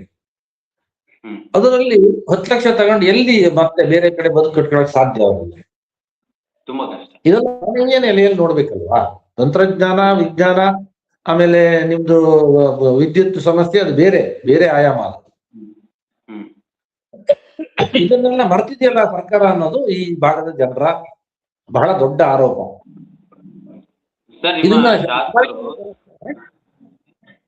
ಸಾಗರದ ಶಾಸಕರು ಏನ್ ಬೇಳೂರು ಗೋಪಾಲಕೃಷ್ಣ ಅವರಿದ್ದಾರೆ, ಅವರು ನಿನ್ನೆ ಸದನದಲ್ಲಿ ಮಾತನಾಡ್ತಾ ಹೇಳ್ತಾರೆ, ಇದನ್ನು ವಿರೋಧಿಸ್ತಿರುವವರು ಉದ್ದೇಶಪೂರ್ವಕವಾಗಿಯೇ ವಿರೋಧಿಸ್ತಿದ್ದಾರೆ. ಇದು ನಾಡಿನ ಜನರಿಗೆ ಅನುಕೂಲವಾಗುವಂತಹ ಯೋಜನೆ. ಇದನ್ನ ಅನಾವಶ್ಯಕತೆಯಿಂದ ಮತ್ತು ಉದ್ದೇಶಪೂರ್ವಕವಾಗಿ ವಿರೋಧ ಮಾಡ್ತಿದ್ದಾರೆ ಅಂತ ಹೇಳ್ತಾರೆ. ಸೊ ನೀವು ನೋಡಿದ್ರೆ ಒಂದ್ ಕಡೆ ಪರಿಸರ ನಾಶ ಆಗುತ್ತೆ, ಜನ ನಾಶ ಆಗ್ತಾರೆ ಅಂತ ಹೇಳ್ತೀರಾ. ಇದು ಹೇಗೆ ಸರ್? ಅಲ್ಲ, ಈಗ ಬೇಳೂರು ಶಾಸಕರು ಗೌರವಾನ್ವಿತ ಶಾಸಕರು ಇದ್ದಾರೆ, ಅರಣ್ಯಾಭಿವೃದ್ಧಿ ಇದರದ್ದು ಅಧ್ಯಕ್ಷರು ಇದ್ದಾರೆ. ಅವರು ಬಹಳ ತುಂಬಾ ಗೌರವ ಇದೆ ಕೂಡ. ಅವರ ಈ ತರದ ಮಾತುಗಳಿದಾವಲ್ಲ, ಉದ್ದೇಶ ಪೂರ್ವಕ ಅಂತ. ಹೌದು, ನಮ್ಮ ಉದ್ದೇಶ ಇದೆ, ಈ ಯೋಜನೆ ಬೇಡ ಅನ್ನೋ ಉದ್ದೇಶಕ್ಕಾಗಿ ವಿರೋಧಿಸ್ತಾ ಇರೋದು ನಾವು. ಈ ಯೋಜನೆಯಿಂದ ಇಷ್ಟು ಪರಿಸರದ ಮೇಲೆ ಹಾಳಾಗುತ್ತೆ, ಇಷ್ಟು ಜನಜೀವನದ ಮೇಲೆ ಹಾಳಾಗುತ್ತೆ, ಶರಾವತಿ ನದಿಯ ಹರಿವನ್ನ ಪರಿಣಾಮ ಬೀರುತ್ತೆ, ಶರಾವತಿ ನದಿಯನ್ನ ಕೊಲ್ಲಿಕ್ಕೆ ಹೊರಡ್ತಕ್ಕಂಥ ಪ್ರಾಜೆಕ್ಟ್ ನಾವು ಬೇಡ ಅಂತ ಮಾಡ್ತಾ ಇದೀವಿ. ಹಾಗಾದ್ರೆ 10,000 ಜನ ಪಬ್ಲಿಕ್ ಹಿಯರಿಂಗ್ ಬರ್ತಾರೆ, ಇನ್ನೊಂದು 4,000 ಜನ ಪಬ್ಲಿಕ್ ಹಿಯರಿಂಗ್ ಬರ್ತಾರೆ ಅಂತಂದ್ರೆ ಅವ್ರು ಯಾರು ಕೆಲಸ ಇಲ್ಲದೆ ಬರ್ತಾರೆ ಅಂತ? ಅವ್ರೆಲ್ಲರಿಗೂ ಗೊತ್ತಾಗಿದೆ ಈ ಪ್ರಾಜೆಕ್ಟ್ ಏನು ಒಂದು ಅನಾವಶ್ಯಕ ಯೋಜನೆ ಅಂತ ಎಲ್ಲರಿಗೂ ಗೊತ್ತಿದೆ, ಜಗತ್ ಜಾಹೀರಾಗಿದೆ. ಈಗ ಇವರು ತಮ್ಮ ಸರ್ಕಾರ ಮಾಡ್ತಾ ಇರೋ ಪ್ರಾಜೆಕ್ಟ್ ಅನ್ನ ಸಮರ್ಥನೆ ಮಾಡ್ಕೊಳ್ಳೋ ನಿಟ್ಟಿನಲ್ಲಿ ಇವ್ರು ಹೇಳ್ತಾರೆ. ಇವರು ಕರೆದು ಮಾತಾಡ್ಲಿ, ನಾವು ಓಪನ್ ಚಾಲೆಂಜ್ ಹಾಕಿದೀವಿ, ಬಹಿರಂಗ ಸವಾಲು. ಜಾರ್ಜ್ ಬೇಕರು ಬರ್ಲಿ, ಅಥವಾ ಅವರ KPCL ತಂಡಗಳು ಬರ್ಲಿ, ವಿಜ್ಞಾನಿಗಳು ಬರ್ಲಿ, ಅವ್ರ ಏನ್ ವಿದ್ಯುತ್ ಕ್ಷೇತ್ರದ ಪರಿಣಿತರು ಬರ್ಲಿ, ಎಲ್ಲಿ ಕರೀತಾರೋ ಅಲ್ಲಿ ಬರ್ತೀವಿ. ನಾವು 8 ಜನ ಬರ್ತೀವಿ ಅಷ್ಟೇ. ನಮ್ಮ ಪ್ರಶ್ನೆಗಳಿಗೆ ಉತ್ತರ ಹೇಳಲಿ ಅವರು. ನಮ್ಮ ಪ್ರಶ್ನೆಗಳಿಗೆ ಸಮಾಧಾನಕರವಾದ ಉತ್ತರವನ್ನು ಗೋಪಾಲಕೃಷ್ಣ ಬೇಳೂರು ಇರ್ಲಿ, ಆತ ಅವರ ಇದರಲ್ಲಿ ಜಾರ್ಜ್ ಅವರು ಇರ್ಲಿ, ರಾಜೇಗೌಡರು ತರ ಮಾತಾಡಿದ್ರಲ್ಲ ಅವರು ಇರ್ಲಿ, ಹೌದು. ಅವ್ರ ಮೇಲೆ ನಮ್ಗೆ ಇದಿದೆ, ತುಂಬಾ ಭರವಸೆ ಇದೆ. ಅರ್ಥ ಮಾಡ್ಕೊಂತಾರೆ ನಾವು ಹೇಳೋದನ್ನ, ನಾವು ಹೇಳಿದ ಅರ್ಥ ಮಾಡ್ಕೊಂಡ್ಮೇಲೆ ಪ್ರಾಜೆಕ್ಟ್ ಅನ್ನ ನಿಲ್ಲಿಸ್ತಾರೆ ಅನ್ನೋ ಭರವಸೆ ಕೂಡ ನನಗಿದೆ. ಸರ್, ನೀವು ಈಗಾಗಲೇ ಹೋರಾಟ ಮಾಡ್ತಿದ್ದೀರಾ, ಸಭೆ ಸಮಾರಂಭಗಳಲ್ಲಿ ಇದೆಷ್ಟು ಅಪಾಯಕಾರಿ ಅನ್ನೋದನ್ನು ಹೇಳ್ತಾ ಇದ್ದೀರಾ. ನೀವು ಸರ್ಕಾರದ ಸಚಿವರಾಗ್ಲಿ, ಶಾಸಕರಿಗೆ ಏನಾದರೂ ಭೇಟಿ ಮಾಡಿದ್ದೀರಾ? ಅಪಾಯದ ಬಗ್ಗೆ ತಿಳಿಸಿದ್ದೀರಾ ನೀವು? ನೋಡಿ, ಅವರು ಸಮಯ ಕೊಟ್ರೆ ನಾವು ಹೋಗಕ್ಕೆ ಸಿದ್ಧ ಇದ್ದೀವಿ. ಅವರು ಇದ್ರ ಬಗ್ಗೆ ಮಾತಾಡಕ್ಕೆ ತಯಾರಿಲ್ಲ. ಅವರು ಈ ನಮ್ಮ ಪ್ರಶ್ನೆಗಳಿಗೆ ಉತ್ತರ ಹೇಳಕ್ಕೆ ಅವ್ರ ಹತ್ರ ಉತ್ತರ ಇಲ್ಲ, ಮೊದಲನೇದಾಗಿ. ಹಾಗಾಗಿ ಭೇಟಿ ಕೊಡೋದಿಲ್ಲ. ಆದ್ರೆ ನಾವು ಲಿಖಿತವಾಗಿ ಅವರ ಇಮೇಲ್, ಅಫಿಷಿಯಲ್ ಇಮೇಲ್ ಐಡಿ ಇದೆಯಾ, ಅವ್ರು ಎಲ್ಲರಿಗೂ, ಇವನ್ನ ಅರಣ್ಯ ಸಚಿವರಿಗೆ ಬರ್ದಿದ್ದೀವಿ, ಇಂಧನ ಸಚಿವರಿಗೆ ಬರ್ದಿದ್ದೀವಿ, ಮುಖ್ಯಮಂತ್ರಿಗಳಿಗೆ ಬರ್ದಿದ್ದೀವಿ, ಕೇಂದ್ರ ಸರ್ಕಾರದ ಅರಣ್ಯ ಮತ್ತು ಇಂಧನ ಎಲ್ಲಾ ಇಲಾಖೆಗೂ, ಮತ್ತೆ ಪ್ರಧಾನ ಮಂತ್ರಿಗಳಿಗೆ ಬರ್ದಿದ್ದೀವಿ. ಇದಿಷ್ಟೆಲ್ಲ ನಮ್ಮ ಹತ್ರ ಇದೆ ದಾಖಲೆಗಳು. ನಾವು ಮಾಹಿತಿಯಲ್ಲಿ ಪಡೆದ ದಾಖಲೆಗಳು ನಮ್ಮ ಹತ್ರ ಇದಾವೆ. ಅಲ್ಲಿ ನೋಡಿ, ಹೇಳ್ತಾರೆ ಒಂದು, ಅಲ್ಲಿ ವಿದ್ಯುತ್ ಉತ್ಪಾದನೆ ಮಾಡೋದು KPCL, Karnataka power corporation limited. ಅದನ್ನ ಎಲ್ಲಿಗೆ ತಗೊಂಡು ಹೋಗ್ತಾರೆ? ತಗೊಂಡು ಹೋಗಕ್ಕೆ KPTCL ಬರುತ್ತೆ. ವಿದ್ಯುತ್ ಸಾಗಾಣಿಕೆ ಮಾಡ್ಬೇಕಲ್ಲ, ಇಲ್ಲಿಂದ ಉತ್ಪಾದನೆ ಮಾಡಿ ಇಲ್ಲೇ ಇಟ್ಕೊಳಕ್ ಬರೋದಿಲ್ಲಲ್ಲ. ಆ ಸಾಗಾಣಿಕೆ ಎಲ್ಲಿಗೆ ಮಾಡ್ತಾರೆ? ಅದ್ರ ಬಗ್ಗೆ ವಿವರಗಳು ಇಲ್ಲ. ಅದಕ್ಕಾಗಿ ಎಷ್ಟು ಕಾರ್ಡ್ ಹೋಗ್ತದೆ ಅದ್ರದ್ದು ವಿವರ ಇಲ್ಲ. ಇವರು KPCL ಅವರು ಪತ್ರಿಕಾಗೋಷ್ಠಿಯಲ್ಲಿ ಹೇಳಿದ್ರು, ನಾವಿಲ್ಲ, ಈಗ ಹಾಲಿ ಇರುವ ಮಾರ್ಗವನ್ನೇ ನಾವು ಬಳಸ್ಕೋತೇವೆ ಅಂತೇಳಿ. ಈಗ ಹಾಲಿ ಇರೋ ಮಾರ್ಗವನ್ನ ಬಳಸಲಿಕ್ಕೆ ಸಾಧ್ಯ ಪರಿಸ್ಥಿತಿ ಈಗಿರೋದು. ಶರಾವತಿ ಕಣಿವೆಯಲ್ಲಿ ಒಟ್ಟು ಉತ್ಪಾದ 400 ಚಿಲ್ಲರೆ ಮೆಗಾವ್ಯಾಟ್ ಇದೆ. ಅದು ಪ್ಲಸ್ ಇದು 2000. ಅದು ಹೆಂಗ್ ಸಾಕಾದ್ರು? ಈಸ್ಟಿಂಗ್ ಹಾಕ್ತಿವಿ ಅಂತಾರೆ. ಈಸ್ಟಿಂಗ್ ಹಾಕಿದ್ರೆ ಅದಕ್ಕೆ ಸೆಂಟ್ರಲ್ ಎಲೆಕ್ಟ್ರಿಸಿಟಿ ಅಥಾರಿಟಿಯಿಂದ ಪರವಾನಗಿ ಇದೆಯೇ, ಅನುಮತಿ ಇದೆಯೇ ಅಂತ ಕೇಳಿದ್ವಿ. ಇಲ್ಲ, ತಗೊಂಡಿಲ್ಲ. ಅದು ಹೆಂಗ್ ಹೇಳ್ತಾರೆ ಅಂತಂದ್ರೆ, ಇಂಧನ ಸಚಿವರು ಹೇಳಿದ್ರು 13 ಇಲಾಖೆ ಅನುಮತಿ ಸಿಕ್ಕಿದೆ ಅಂತ. ಅದು ಸ್ಪಷ್ಟನೆ ಹೇಳ್ತೀನಿ ನಾನು. 13 ಇಲಾಖೆ ಯಾವ್ಯಾವ ಇಲಾಖೆ ಅಂತ ಹೇಳಿದ್ರೆ, ಅದು ಎಲ್ಲದಕ್ಕೂ ಸೆಂಟ್ರಲ್ ಎಲೆಕ್ಟ್ರಿಸಿಟಿ ಅಥಾರಿಟಿ ಏನಿದೆಯಲ್ಲ, ಅದಕ್ಕೆ DPR ಮಾಡ್ಲಿಕ್ಕೆ ಇವರು ಪರ್ಮಿಷನ್ ಕೇಳಿದ್ರು. ಆ DPR ಗೂ ಮುನ್ನೂ ವಿದ್ಯುತ್ ಕ್ಷೇತ್ರಕ್ಕೆ ಸಂಬಂಧಪಟ್ಟಿದ 13 ಇಲಾಖೆಗಳಿದಾವೆ, ಸಣ್ಣ ಪುಟ್ಟದ್ದು ಬೇರೆ ಬೇರೆದೇನೋ. ಆ ಇಲಾಖೆಗಳಿಗೆ DPR ಮಾಡ್ಲಿಕ್ಕೆ ಅನುಮತಿ ಸಿಕ್ಕಿದೆ ಬಿಟ್ರೆ, ಯೋಜನೆ ಮಾಡ್ಲಿಕ್ಕೆ ಅನುಮತಿ ಕೊಡ್ಲಿಕ್ಕೂ ಅಧಿಕಾರ ಇಲ್ಲ, ಇವ್ರಿಗೆ ಕೇಳಲಿಕ್ಕೂ ಅಧಿಕಾರ ಇಲ್ಲ. ಅಂದ್ರೆ ಹಿಂಗ್ 13 ಇಲಾಖೆಯಿಂದ ಸಿಕ್ಕಿದೆ ಅಂತ ಹೇಳಿ ಜನರನ್ನ ದಿಕ್ಕು ತಪ್ಪಿಸುವ ಮಾತನಾಡ್ತಾರೆ ಇವರು. ಇಂಧನ ಸಚಿವರು ಆಡ್ತಾರೆ, KPCL ಅವರು ಆಡ್ತಾರೆ. 13 ಇಲಾಖೆ ಯಾವ್ದು ಅಂತ ನಮ್ಮ ಶಾಸಕರು ಹೇಳ್ಬಿಡ್ಲಿ ಹಂಗಾರೆ, ನಮ್ಮ ಇಂಧನ ಸಚಿವರು ಹೇಳ್ಬಿಡ್ಲಿ ಹಂಗಾರೆ, ಯಾವ್ದಕ್ ಪರ್ಮಿಷನ್ ಸಿಕ್ಕಿದೆ ಅಂತ ಹೇಳಿ ಘಂಟಾಘೋಷವಾಗಿ. ನಮಗ್ ಗೊತ್ತಿದೆ ಅದು. DPR ಮಾಡ್ಲಿಕ್ಕೆ ಪರ್ಮಿಷನ್ ಸಿಕ್ಕಿದೆ ಬಿಟ್ರೆ ಯೋಜನೆ ಸಿಕ್ಕಿಲ್ಲ. ಇದನ್ನ ಬಹಳ ಸ್ಪಷ್ಟವಾಗಿ ಅರ್ಥ ಮಾಡ್ಕೋಬೇಕು ಅವರು. ಈ ತರದ ಹಸಿ ಸುಳ್ಳುಗಳನ್ನ ಯಾಕೆ ಹೇಳ್ಬೇಕು? ಆಮೇಲೆ ನೋಡಿ, ಸುರಂಗ ಕೊಡುವುದಿಲ್ಲ ಅಂತಂದ್ರು. ಹಾಗಾದ್ರೆ 18,000 ಸ್ಫೋಟಕಗಳು ಯಾಕೆ ಬೇಕು? ಅವುಗಳಿಂದ ಹೊರಬರುತ್ತೆ ಮಕ್ ಅಂತ ಹೇಳ್ತಾರೆ, MUCK ಮಕ್ ಅಂತಂದ್ರೆ ವಿಷಕಾರಿ ತ್ಯಾಜ್ಯಗಳನ್ನ. 12 ದಶಲಕ್ಷ ಟನ್ ವಿಷಕಾರಿ ತ್ಯಾಜ್ಯ ಅಲ್ಲಿಂದ ಬರುತ್ತೆ. ಅದನ್ನ ಎಲ್ಲಿ ಹಾಕ್ತಾರೆ? ಶರಾವತಿ ನದಿ ದಂಡೆ ಮೇಲೆ ಹಾಕ್ತಾರೆ. ಶರಾವತಿ ನದಿ ಕಡಿಮೆ ಹೀಗಿರುತ್ತೆ ನೋಡಿ. ಈ ದಂಡೆ ಮೇಲೆ ಹಾಕಿದ್ರೆ ಮಳೆಗಾಲದಲ್ಲಿ ತೊಳ್ಕೊಂಡು ನದಿಗೆ ಸೇರಲ್ವಾ? ಆ ನದಿಗೆ 18,000 ಟನ್ ವಿಷಕಾರಿ ತ್ಯಾಜ್ಯಗಳು ಶರಾವತಿ ನದಿಗೆ ಸೇರಿದ್ರೆ ಏನಾಗ್ಬೋದು ಪರಿಸ್ಥಿತಿ ಮುಂದೆ? ಆಮೇಲೆ ಅವ್ರು ಹೇಳ್ತಾರೆ, ಇಲ್ಲಿ ಗುಡ್ಡ ಕುಸಿತದ ಭೀತಿ ಇಲ್ಲ ಅಂತಾರೆ. ಈಗ ನ್ಯಾಷನಲ್ ಡಿಸಾಸ್ಟರ್ ಮ್ಯಾನೇಜ್ಮೆಂಟ್ ಏನ್ ಇದೆಯಲ್ಲ, 5 ಜಿಲ್ಲೆಗಳನ್ನ ಇದನ್ನ ಹೇಳಿದ್ದಾರೆ, ತುಂಬಾ ಗುಡ್ಡ ಕುಸಿತದ ಅಪಾಯ ಇರುವ ಸೂಕ್ಷ್ಮ ಪ್ರದೇಶಗಳು ಅಂತ ಹೇಳಿದ್ದಾರೆ. ಅದರಲ್ಲಿ ಉತ್ತರ ಈ ಶರಾವತಿ ಕಣಿವೆಯ ಎಲ್ಲ ಭಾಗಗಳನ್ನು ರೆಡ್ ಮಾರ್ಕ್ ಅಲ್ಲಿ ತೋರಿಸಿದಾರೆ. ಇದೆಲ್ಲದೂ ಗುಡ್ಡ ಕುಸಿತದ ಇದಿದೆ ಅಂತ ಹೇಳಿ. ಆದ್ರೆ KPCL ಅವ್ರು ಹೇಳ್ತಾರೆ, ಇಲ್ಲ, ಗುಡ್ಡ ಕುಸಿತದ ಅಪಾಯ ಇಲ್ಲ, ನಮಗೆ ಜಿಯಾಲಜಿ ಇಲಾಖೆಯಿಂದ ನಮ್ಗೆ ಹೇಳಿದ್ದಾರೆ ಅಂತ. ಅದು ಯಾರು? 2 ಸರ್ಕಾರಿ ಇಲಾಖೆಗಳನ್ನ ಯಾರು ನಂಬ್ತೀರಿ ನೀವು? ನ್ಯಾಷನಲ್ ಡಿಸಾಸ್ಟರ್ ಮ್ಯಾನೇಜ್ಮೆಂಟ್ ಅವ್ರನ್ನ ಮಾತು ನಂಬ್ತಿರೋ, ಜಿಯಾಲಜಿಕಲ್ ಸರ್ವೆ ಮಾತು ನಂಬ್ತಿರೋ? ಈ ತರದ ಸುಳ್ಳುಗಳನ್ನ ಯಾಕೆ ಹೇಳ್ಬೇಕು ನೀವು? ಯಾಕೆ ಜನರನ್ನ ದಿಕ್ ತಪ್ಪಿಸ್ತೀರಿ? ಮಾಹಿತಿ ಕೊರತೆ ಇದೆ ಅಂತ ಹೇಳ್ತಾರಲ್ಲ, ಮಾಹಿತಿ ಕೊರತೆ ಅವ್ರಿಗಿರೋದು, ನಮ್ಗಲ್ಲ. ನಾವು ಮಾಹಿತಿನ ಕಳೆದ 2017ರಿಂದ 19ರಿಂದ 21ರಿಂದ ಇದ್ರ ಬಗ್ಗೆ ಮಾಹಿತಿ ಪಡಿತಾನೇ ಇದೀವಿ. ಎಲ್ಲೆಲ್ಲಿ ಸಾಧ್ಯವೋ ಅಲ್ಲಿಂದ ಮಾಹಿತಿ ಪಡಿತೀವಿ. ಈಗ ಶರಾವತಿ ಪಂಪ್ ಸ್ಟೋರೇಜ್ ಯೋಜನೆ ಆಯ್ತು, ಇಲ್ಲಿ ಒಂದು ಡ್ಯಾಮ್ ಇದೆ, ಒಂದು ಡ್ಯಾಮ್ ಅನ್ನು ನಾವು ಎಕ್ಸ್ಟ್ರಾ ಕಟ್ಟೋದಿಲ್ಲ ಅಂತ ಹೇಳ್ತಾರೆ ಇಂಧನ ಸಚಿವರು. ಮತ್ತೆ ವರಾಯಿ ಪಂಪ್ ಸ್ಟೋರೇಜ್ ಯಾಕೆ ಹೋಗ್ತಾರೆ? ಅಲ್ಲಿ ಒಂದೇ ಡ್ಯಾಮ್ ಇದೆ, ಇನ್ನೊಂದು ಡ್ಯಾಮ್ ಕಟ್ಟಬೇಕಾಗುತ್ತೆ. ಅದಕ್ಕೊಂದು 500-600 ಎಕರೆ ಮತ್ತೆ ಕಾಡು ಹೋಗ್ಬೇಕಾಗುತ್ತೆ. ಮೂಕಾಂಬಿಕಾ ಮತ್ತೆ ಇದರಲ್ಲಿ ಸೋಮೇಶ್ವರ ಅಭಯಾರಣ್ಯದ ಕೇಂದ್ರ ಭಾಗದಲ್ಲಿ. ಇದಕ್ಕೆಲ್ಲ ಏನ್ ಹೇಳ್ತಾರೆ? ಅದು ಆಲ್ರೆಡಿ DPR ಮಾಡಕ್ಕೆ ಒಪ್ಪಿಗೆ ಕೊಟ್ಟಿದ್ದಾರೆ ಅವರು. ಇದನ್ನೆಲ್ಲ ಯಾಕೆ ಮಾಡ್ತೀರಿ ನೀವು? ಪಶ್ಚಿಮ ಘಟ್ಟಗಳು ಅಂತಂದ್ರೆ ಈ ಬರೀ ನಮ್ಮ ಶಿವಮೊಗ್ಗ, ಉತ್ತರ ಕನ್ನಡ ಮತ್ತೆ ಈ ನಮ್ಮ ಕರ್ನಾಟಕದ ಆಸ್ತಿ ಅಲ್ಲ, ಅದು ಇಡೀ ದೇಶದ ಆಸ್ತಿ, ಇಡೀ ಜಗತ್ತಿನ ಆಸ್ತಿ ಅದು. ಅದನ್ನ ಕಾಪಾಡ್ತಕ್ಕಂಥದ್ದು ಎಲ್ಲರ ಹೊಣೆ ಇದೆ. ನಾವು ಪಶ್ಚಿಮ ಘಟ್ಟ ಮೂಲ ನಿವಾಸಿಗಳು ನಾವು ಇದನ್ನ ಉಳಿಸ್ಕೊಬೇಕು ಅಂತ ನಾವು ಹೋರಾಡ್ತಾ ಇದೀವಿ. ಅವರು ಕೂಡ ಇಲ್ಲೇ ಮೂಲ ನಿವಾಸಿಗಳೇ. ನಮ್ಮ ಶಾಸಕರು ಕೂಡ ಇಲ್ಲಿಯೇ ಹುಟ್ಟಿ ಬೆಳೆದವರು, ಬೇರೆ ಅಮೆರಿಕದಲ್ಲಿ ಹುಟ್ಟಿಲ್ಲ ಅವರು. ಅವ್ರಿಗೆ ಗೊತ್ತಿದೆ ಇಲ್ಲಿ ಸೂಕ್ಷ್ಮಗಳು ಏನು ಅಂತ ಹೇಳಿ. ಆದ್ರೂ ಕೂಡ ಅವರು ಇದಿದೆ ಉದ್ದೇಶಪೂರ್ವಕವಾಗಿ ಇದನ್ನ ವಿರೋಧ ಮಾಡ್ತಾರೆ ಅಂತಂದ್ರೆ ಹೌದು, ಮಾಡ್ತೀವಿ. ಪ್ರಜಾಪ್ರಭುತ್ವ ಸ್ವಾಮಿ ಇದು. ನಾವು ನಿಮಗೆ ಪ್ರಜೆಗಳೇ ಪ್ರಭುತ್ವ, ನಾವಿಲ್ಲಿ ನಾವು ಆ ತತ್ವದಲ್ಲೇ ನಾವಿದ್ದೀವಿ. ಪ್ರಜೆಗಳಿಂದ ಪ್ರಜೆಗಳಿಗೋಸ್ಕರ ಪ್ರಜೆಗಳಿಗಾಗಿ ಅನ್ನೋ ತತ್ವದಲ್ಲಿ ನಾವು ತಿಳಿದೀವಿ. ತತ್ವದಲ್ಲಿ ನೀವಿದ್ದೀರಿ. ಹಂಗಾಗಿ ನಮಗೂ ನಿಮಗೂ ಡಿಫರೆನ್ಸ್ ಆಫ್ ಒಪಿನಿಯನ್ ಬರುತ್ತೆ ಅಷ್ಟೇ. ಸರ್, NGT ಇದಕ್ಕೆ ಒಪ್ಪಿಗೆ ಕೊಟ್ಟಿದೆ ಸರ್, ನ್ಯಾಷನಲ್ ಗ್ರೀನ್ ಟ್ರಿಬ್ಯುನಲ್. ಯಾಕಂದ್ರೆ ನಿಮ್ಮ ಆರೋಪ ಏನಿದೆ ಅಂತ ಅಂದ್ರೆ 16,000 ಮರಗಳನ್ನ ಕಡಿತಾರೆ ಅಂತ. ಅವರು ಅಷ್ಟು ಮರಗಳು ಕಡಿಯಲ್ಲ ಅಂತ ಸರ್ಕಾರ ಸಮರ್ಥನೆ ಮಾಡ್ಕೊಳಕ್ ಬರುತ್ತೆ. ಸೊ ಇದಕ್ಕೆ ನ್ಯಾಷನಲ್ ಗ್ರೀನ್ ಟ್ರಿಬ್ಯುನಲ್ ಸಮ್ಮತಿ ಕೊಟ್ಟಿದೆಯಾ ಅಂತ? ಇಲ್ಲ, ಇಲ್ಲಿ ಮೂಲಭೂತವಾಗಿ ಇದನ್ನ ಸ್ವಲ್ಪ ವಿವರವಾಗಿ ಹೇಳ್ತೀನಿ ನಾನು. ನೋಡಿ, ಕೇಂದ್ರ ಸರ್ಕಾರದಿಂದ 3 ತರಹದ ಅನುಮತಿ ಬೇಕಿದಕ್ಕೆ. ಒಂದು ಫಾರೆಸ್ಟ್ ಕ್ಲಿಯರೆನ್ಸ್, ಒಂದು national Board for wild life ಅಲ್ಲಿಂದ ಕ್ಲಿಯರೆನ್ಸ್, ಆಮೇಲೆ ಒಂದು ಎನ್ವಿರಾನ್ಮೆಂಟ್ ಕ್ಲಿಯರೆನ್ಸ್ ಬೇಕು. ಈ 3 ಕ್ಲಿಯರೆನ್ಸ್ ಅಲ್ಲಿ ಒಂದು ಕ್ಲಿಯರೆನ್ಸ್ ಇವತ್ತುವರೆಗೆ ಸಿಕ್ಕಿಲ್ಲ.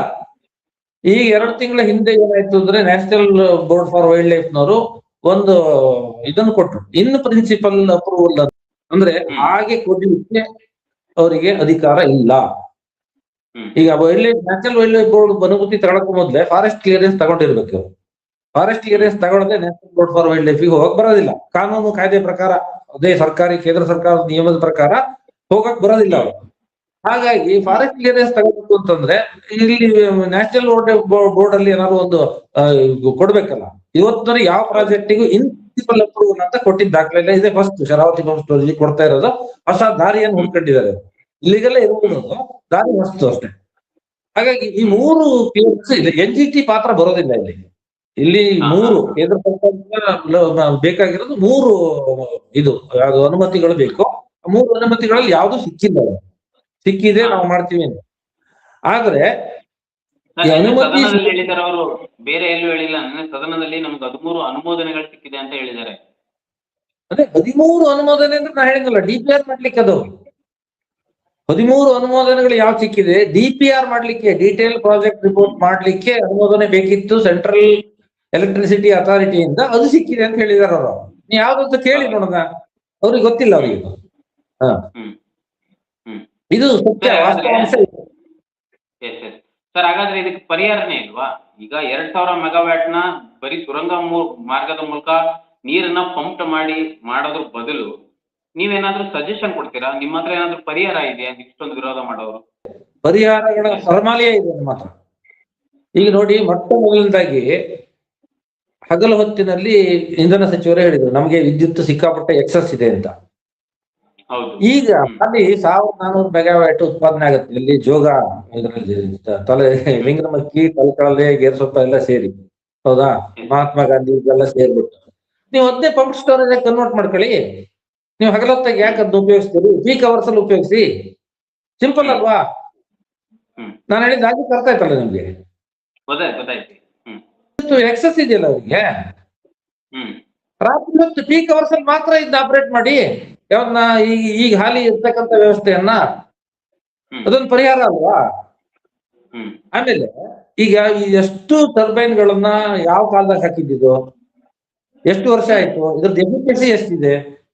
ಇದೊಂದು 200-300 ಕೋಟಿ ಖರ್ಚು ಮಾಡಿ ಇದ್ರ ಎಫಿಷಿಯನ್ಸಿನ ಹೊಸ ತಂತ್ರಜ್ಞಾನದ ಟರ್ಬೈನ್ ಗಳನ್ನ ಹಾಕಿದ್ರೆ ನಿಮ್ಗೆ 2,000 3,000 ಇಲ್ಲೇ ಸಿಗುತ್ತಲ್ಲ. ಈ ಎಕ್ಸಿಸ್ಟಿಂಗ್ ವ್ಯವಸ್ಥೆ ಒಳಗೆ ಸಿಗುತ್ತಲ್ಲ. ಅದ್ನ್ಯಾಕ್ ಮಾಡ್ತಾ ಇಲ್ಲ ನೀವು? ಈಗ 10,240 ಕೋಟಿ ತಿಳಿದಿದ್ದಾರಲ್ಲ, ಅಷ್ಟು ಬೇಡ, ಬರೀ 240 ಕೋಟಿ ಸಾಕಲ್ಲ. 10,000 ಕೋಟಿ ಬಿಟ್ಬಿಡಿ, 240 ಕೋಟಿಯನ್ನ ಉಳಿಸ್ಕೊಂಡು ಟರ್ಬೈನ್ ಅನ್ನೆಲ್ಲ ಚೇಂಜ್ ಮಾಡಿ. ಎಷ್ಟು ವರ್ಷ ಆಯ್ತು ನೀವು ಅದನ್ನ ಫ್ಯೂಲ್ ಎಣ್ಣೆ ಹಾಕಿದ್ರೆ ಅದಕ್ಕೆ? ಇದು ಒಂದು ಪರಿಹಾರ ಇಮ್ಮಿಡಿಯೇಟ್. ಈಗ ಪೀಕ್ ಅವರ್ಸ್ ಅಲ್ಲಿ ಮಾತ್ರ ಈ ಶರಾವತಿ ಏನಿದೆ, ಲಿಂಗನಮಕ್ಕಿ, ತಲಕಳಲೆ, ಇದನ್ನ ಪೀಕ್ ಅವರ್ಸ್ ಅಲ್ಲಿ ಮಾತ್ರ ಯೂಸ್ ಮಾಡಿ. ಅವಾಗ ಬೇಡ, ಇದ್ ಮಾಡೋದು ಬೇಡ, ಮರ ಕಡಿಯೋದು ಬೇಡ, ತಿಂಗಳಿಗೆ ಆವಾಸಸ್ಥಾನ ನಾಶ ಮಾಡೋದು ಬೇಡ. ಅದೊಂದು ಪರಿಹಾರ ಆಯ್ತಾ?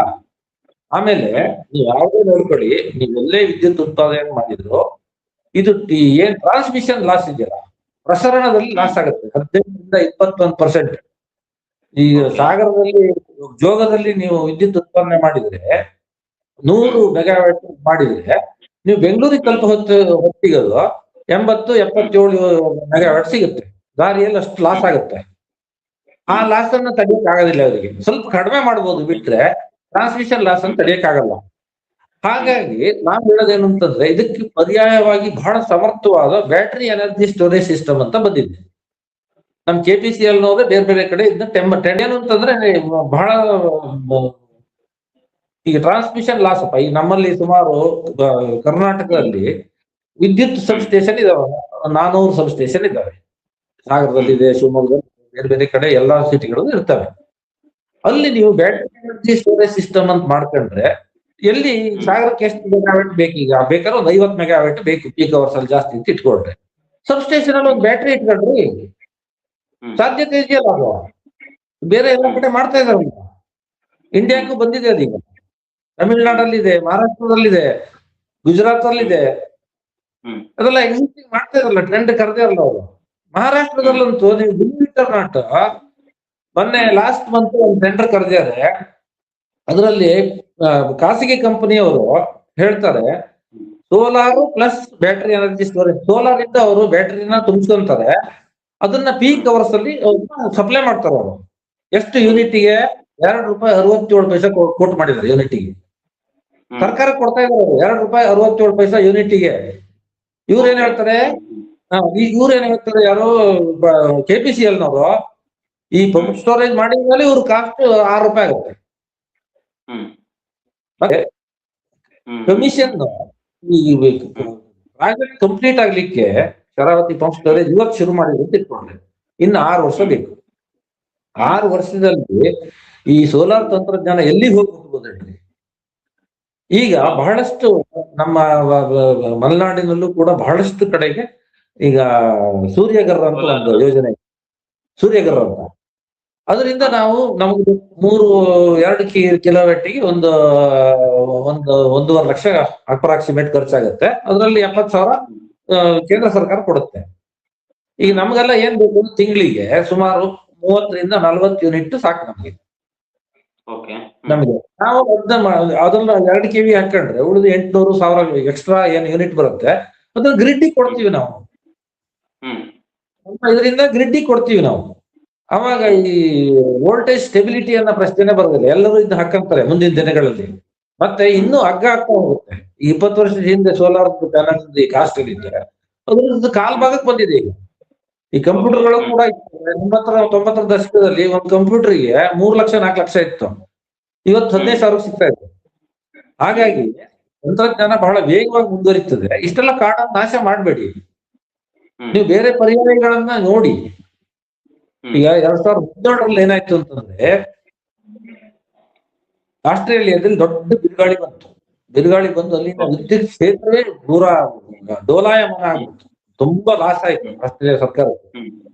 ಅವಾಗ ಟೆಸ್ಲಾ ಕಂಪನಿ ಹೇಳ್ತು, 100 ದಿವಸದಲ್ಲಿ ನಾವು 100 ಮೆಗಾವ್ಯಾಟ್ ಬ್ಯಾಟರಿನ ಉತ್ಪಾದನೆ ರೆಡಿ ಮಾಡ್ಕೊಡ್ತೀನಿ, ನೀವು ಇದನ್ನ ಮಾಡಿ ಅಂತ ಹೇಳಿ ಆ ಕಂಪನಿ ಚಾಲೆಂಜ್ ಹಾಕ್ತು. 100 ದಿವಸದಲ್ಲಿ ಅಕ್ಸೆಪ್ಟ್ ಮಾಡ್ಕೊಂತು, ಆಸ್ಟ್ರೇಲಿಯಾ ಗೌರ್ಮೆಂಟ್ ಕೂಡ ಅಕ್ಸೆಪ್ಟ್ ಮಾಡ್ಕೊಂತು, ಟೆಂಡರ್ಗೆ ಸಹಿ ಹಾಕಿದ್ರು. 63 ದಿವಸದಲ್ಲಿ ಬ್ಯಾಟರಿನ ತಯಾರು ಮಾಡಿಕೊಟ್ರು. ಮೊದಲ ಮೆಗಾ ಬ್ಯಾಟರಿ ಅದು ಇವತ್ತು ಕಾರ್ಯನಿರ್ವಹಿಸ್ತಾ ಇದೆ. ಇವತ್ತು ಪ್ರಪಂಚದಲ್ಲಿ ಬೆಸ್ಟ್ ಎಲೆಕ್ಟ್ರಿಸಿಟಿ ಸಿಸ್ಟಮ್ ಹೊಂದಿರೋದು ಅಂದ್ರೆ ಆಸ್ಟ್ರೇಲಿಯಾ. ಆಮೇಲೆ ಅಮೆರಿಕ, ಯುರೋಪ್ ರಾಷ್ಟ್ರಗಳು, ಇಂಡಿಯಾದವರು ಕೂಡ ಹೋಗ್ತಾ ಇದ್ದಾರೆ. ಇದೆಲ್ಲ ಪರ್ಯಾಯಗಳಿದಾವೆ. ಪರ್ಯಾಯಗಳು ಇಲ್ಲದೆ ನಾವು ಸುಮ್ಮನೆ ಮಂಡವಾದ ಮಾಡಕ್ಕೆ ಅಥವಾ ದುರುದ್ದೇಶ ಪೂರ್ವಕವಾಗಿ ನಾವು ವಿರೋಧ ಮಾಡ್ತಾ ಇಲ್ಲ. ನಾವು ಇದು ಅನವಶ್ಯಕ ಬೇಡ. ಶರಾವತಿ ಪಂಪ್ ಸ್ಟೋರೇಜ್ ಯೋಜನೆ ಬೇಡ, ವರಾಹಿನೂ ಬೇಡ, ದೇಶದಲ್ಲಿ ಯಾವ ಪಂಪ್ ಸ್ಟೋರೇಜ್ ಯೋಜನೆನೇ ಬೇಡ ಈಗಿನ ತಂತ್ರಜ್ಞಾನದಲ್ಲಿ. ಸರ್, ಹಾಗಾದ್ರೆ ಒಂದ್ ಕಡೆ ಏನು ಮಲೆನಾಡು ನಾಶ ಆಗತ್ತೆ, ಇದರಿಂದ ಪಶ್ಚಿಮ ಘಟ್ಟಗಳ ನಾಶ ಆಗೋದು, ಮತ್ ನಾಗರಿಕ ಸಂಸ್ಕೃತಿ ನಾಶ ಆಗೋದು, ಅದ್ರ ಜೊತೆಗೆ ಪರಿಹಾರ ಮಾರ್ಗವನ್ನು ಹೇಳಿದ್ರಿ. ಒಟ್ಟಾರೆಯಾಗಿ ನನ್ನ ಕಡೆ ಪ್ರಶ್ನೆ ಏನು ಅಂತಂದ್ರೆ, ಉದ್ದೇಶ ಏನ್ ಸರ್? ಹಾಗಾದ್ರೆ ಉದ್ದೇಶ ಏನಿದೆ? ನೀವು ಇಷ್ಟು ವಿರೋಧ ಮಾಡಿದ್ರು, ಮಲೆನಾಡಿನ ಜನ ಅಷ್ಟು ದೊಡ್ಡ ಮಟ್ಟ ಸಭೆಗಳನ್ನ ಮಾಡಿ ವಿರೋಧ ಮಾಡಿದ್ರು, ಸರ್ಕಾರದ ಉದ್ದೇಶ ಏನಿದೆ? ಇದು ನೋಡಿ, ನಿಮ್ಗೆ ಇದು ಸ್ಪಷ್ಟವಾಗಿ ನಾನು ಕಂಡಿರೋದು ಏನು ಅಂತಂದ್ರೆ, ಇದಕ್ಕೆ ಒಂದು ಪ್ರಾಜೆಕ್ಟ್ ಅನ್ನ ಕಂಪ್ಯಾರಿಸನ್ ಮಾಡ್ಬೇಕು. ನಾನು ಉದಾಹರಣೆ ಕೊಟ್ಟು ಆಮೇಲೆ ಇದಕ್ಕೆ ಬರ್ತೀನಿ. ನಾನು ಈಗ ಎತ್ತಿನ ಹೊಳೆ ಪ್ರಾಜೆಕ್ಟ್ ಅಂತ ಮಾಡಿದ್ರು. ಯಾವಾಗ ಶುರುವಾಯ್ತು, ಮುಗೀತು ಅದು? ಶುರುವಾಗಬೇಕಾದ್ರೆ ಅದ್ರ ಕಾಸ್ಟ್ ಎಷ್ಟಿತ್ತು, ಈಗ ಇದೆ ಕಾಸ್ಟ್? ಈ ಕೋಲಾರ ಅಥವಾ ಚಿಕ್ಕಬಳ್ಳಾಪುರದವರಿಗೆ ಒಂದು ಹನಿ ನೀರಾರು ಸಿಗ್ತಾ? ಪ್ರಶ್ನೆಗಳಿದ್ದಾವೆ. ಮತ್ತು ಅವರು ಯೋಜನೆ ಪ್ರಾರಂಭ ಮಾಡುವಾಗ ಎಷ್ಟು TMC ನೀರು ಸಿಗ್ತದೆ ಅಂತ ಹೇಳಿದ್ರು. 24 TMC ನೀರು ಸಿಗ್ತದೆ ಅಂತ ಹೇಳಿದ್ರು. ಈಗ ಎಷ್ಟು ನೀರು ಸಿಗ್ತದೆ ಅಂತ ಹೇಳ್ತಾ ಇದಾರೆ? 4 TMC ಅಂತ ಹೇಳ್ತಾ ಇದ್ದಾರೆ. ಇಲ್ಲಿ ನೋಡಿ ಎಷ್ಟು ಅಧ್ವಾನ ಆಗಿದೆ ಅಂತಂದ್ರೆ, ಅಲ್ಲಿ ಸಕಲೇಶ್ಪುರ ಮತ್ತೆ ಇದರಲ್ಲಿ ಆ ಭಾಗದಲ್ಲಿ ಗುಡ್ಡಗಳನ್ನ ಕೆಡವಿ JCB ಮಾಡಿ ಎಲ್ಲ ಮಾಡಿ ಅಷ್ಟು ಆನೆಗಳು ಇವತ್ತು ಆನೆ ಮತ್ತೆ ಮಾನವ ಸಂಘರ್ಷ ತಾರಕಕ್ಕೇರಕ್ಕೆ ಎತ್ತಿನೊಳೆ ಪ್ರಾಜೆಕ್ಟ್ ಮುಖ್ಯವಾದ ಕಾರಣ. ಇದನ್ನೆಲ್ಲ ಯಾರು ಉತ್ತರದಾಯಿತ್ವ? ನಾಳೆ ಪ್ರಾಜೆಕ್ಟ್ ಫೇಲ್ ಆಗುತ್ತೆ, ಅದನ್ನ ಉತ್ತರದಾಯಿತ್ವ ಯಾರಿಗೆ? ಇದು ಈಗ ಎತ್ತಿನಹೊಳೆ ಯೋಜನೆ ನೀರು ಹೋಗೋದಿಲ್ಲ 100%. ನಾನು ಅಫಿಡವಿಟ್ ಅಲ್ಲಿ ಬರ್ಕೊಡ್ತೀನಿ ಬೇಕಾದ್ರೆ. ಅದು ಈಗ 38,000 ಕೋಟಿ ಖರ್ಚು ಮಾಡೋದಿದೆಯಲ್ಲ, ಅದನ್ನ ಯಾರು ತಲೆಗೆ ಹಾಕ್ತಾರೆ? ಯಾರು ಉತ್ತರದಾಯಿತ್ವ? ಯಾರು? ಇದು ನಮ್ಮ ಮೂಲಭೂತ ಪ್ರಶ್ನೆ. ಇದು ಯಾರು ತಗೊಂತಾರೆ? ಈಗಿನ ಚೀಫ್ ಮಿನಿಸ್ಟರ್ ತಗೊಂತಾರೋ, ಹಿಂದಿನ ಚೀಫ್ ಮಿನಿಸ್ಟರ್ ತಗೊಂತಾರೋ, ಅದ್ರ ಹಿಂದಿನ ಚೀಫ್ ಮಿನಿಸ್ಟರ್ ತಗೊಂತಾರೋ? ಒಟ್ಟಾರೆ ಇದ್ರ ಉತ್ತರದಾಯಿತ್ವ ಯಾರು? ಜವಾಬ್ದಾರಿ ಯಾರು ತಗೊಂತಾರೆ? ಒಂದು ಯೋಜನೆಯನ್ನು 38,000 ಕೋಟಿ ಯೋಜನೆಯನ್ನ ಹಳ್ಳಾಡಿಸಿದ್ರಲ್ಲ ಅವರು, ಇದನ್ನ ಯಾರು ಜವಾಬ್ದಾರಿ ತಗೊಂತಾರೆ? ಇದರ ಹಿನ್ನೆಲೆ ಏನಿದೆ ಇವ್ರಿಗೆ ಯಾರಿಗೂ ಗೊತ್ತಾಗಿಲ್ವಾ? ನೀವೇನ್ ಎಂಜಿನಿಯರ್ ಅಂತ ಕೇಳ್ತಾರ? ಎಂಜಿನಿಯರ್ ಬೇಡ, ಸಾಮಾನ್ಯ ಜ್ಞಾನ ಸಾಕು. ಈಗ ತಲಕಡಲೆ ಗೇರ್ಸೊಪ್ಪೆಯಿಂದ ತಲಕಡಲೆ ನೀರ್ ಎತ್ತಬೇಕು ಅಂತಂದ್ರೆ ಹೆಚ್ಚಿನ ಕರೆಂಟ್ ಬೇಕು, 25% ಅನ್ನ ತಿಳ್ಕೊಳಕ್ಕೆ ಎಂಜಿನಿಯರಿಂಗ್ ಮಾಡ್ಬೇಕಾಗಿಲ್ಲ. 4ನೇ ಕ್ಲಾಸ್ ಹುಡುಗರನ್ನ ಕೇಳಿದ್ರೆ ಎಗನೆಸ್ಟ್ ಗ್ರಾವಿಟಿ ಅಂತ ಜಾಸ್ತಿ ವಿದ್ಯುತ್ ಬೇಕು ಅಂತ. ನಾವೇನ್ ಇಂಜಿನಿಯರ್ ಆಗ್ಬೇಕು ಅಂತಲ್ಲ. ಪರಿಸರವಾದಿಗಳೆಲ್ಲ ಇಂಜಿನಿಯರ್ ಅಂತ ಹಂಸದ್ ಬೇಡ. ನಮ್ಗೆ ಸಾಮಾನ್ಯ ಜ್ಞಾನ ಇದ್ರೆ ಸಾಕು, ಅಸಾಮಾನ್ಯ ಜ್ಞಾನ ಬೇಡ. ಹಾಗೆ ಇದಕ್ಕೆ ಏನಂತಾರೆ, ಈ ತರದ ಯೋಜನೆಗಳಿಗೆ ಕೌ ಅಂತ ಹೇಳ್ತಾರೆ. COW, ಕಾಂಟ್ರಾಕ್ಟರ್ಸ್ ಓರಿಯೆಂಟೆಡ್ ವರ್ಕ್ ಅಂತ.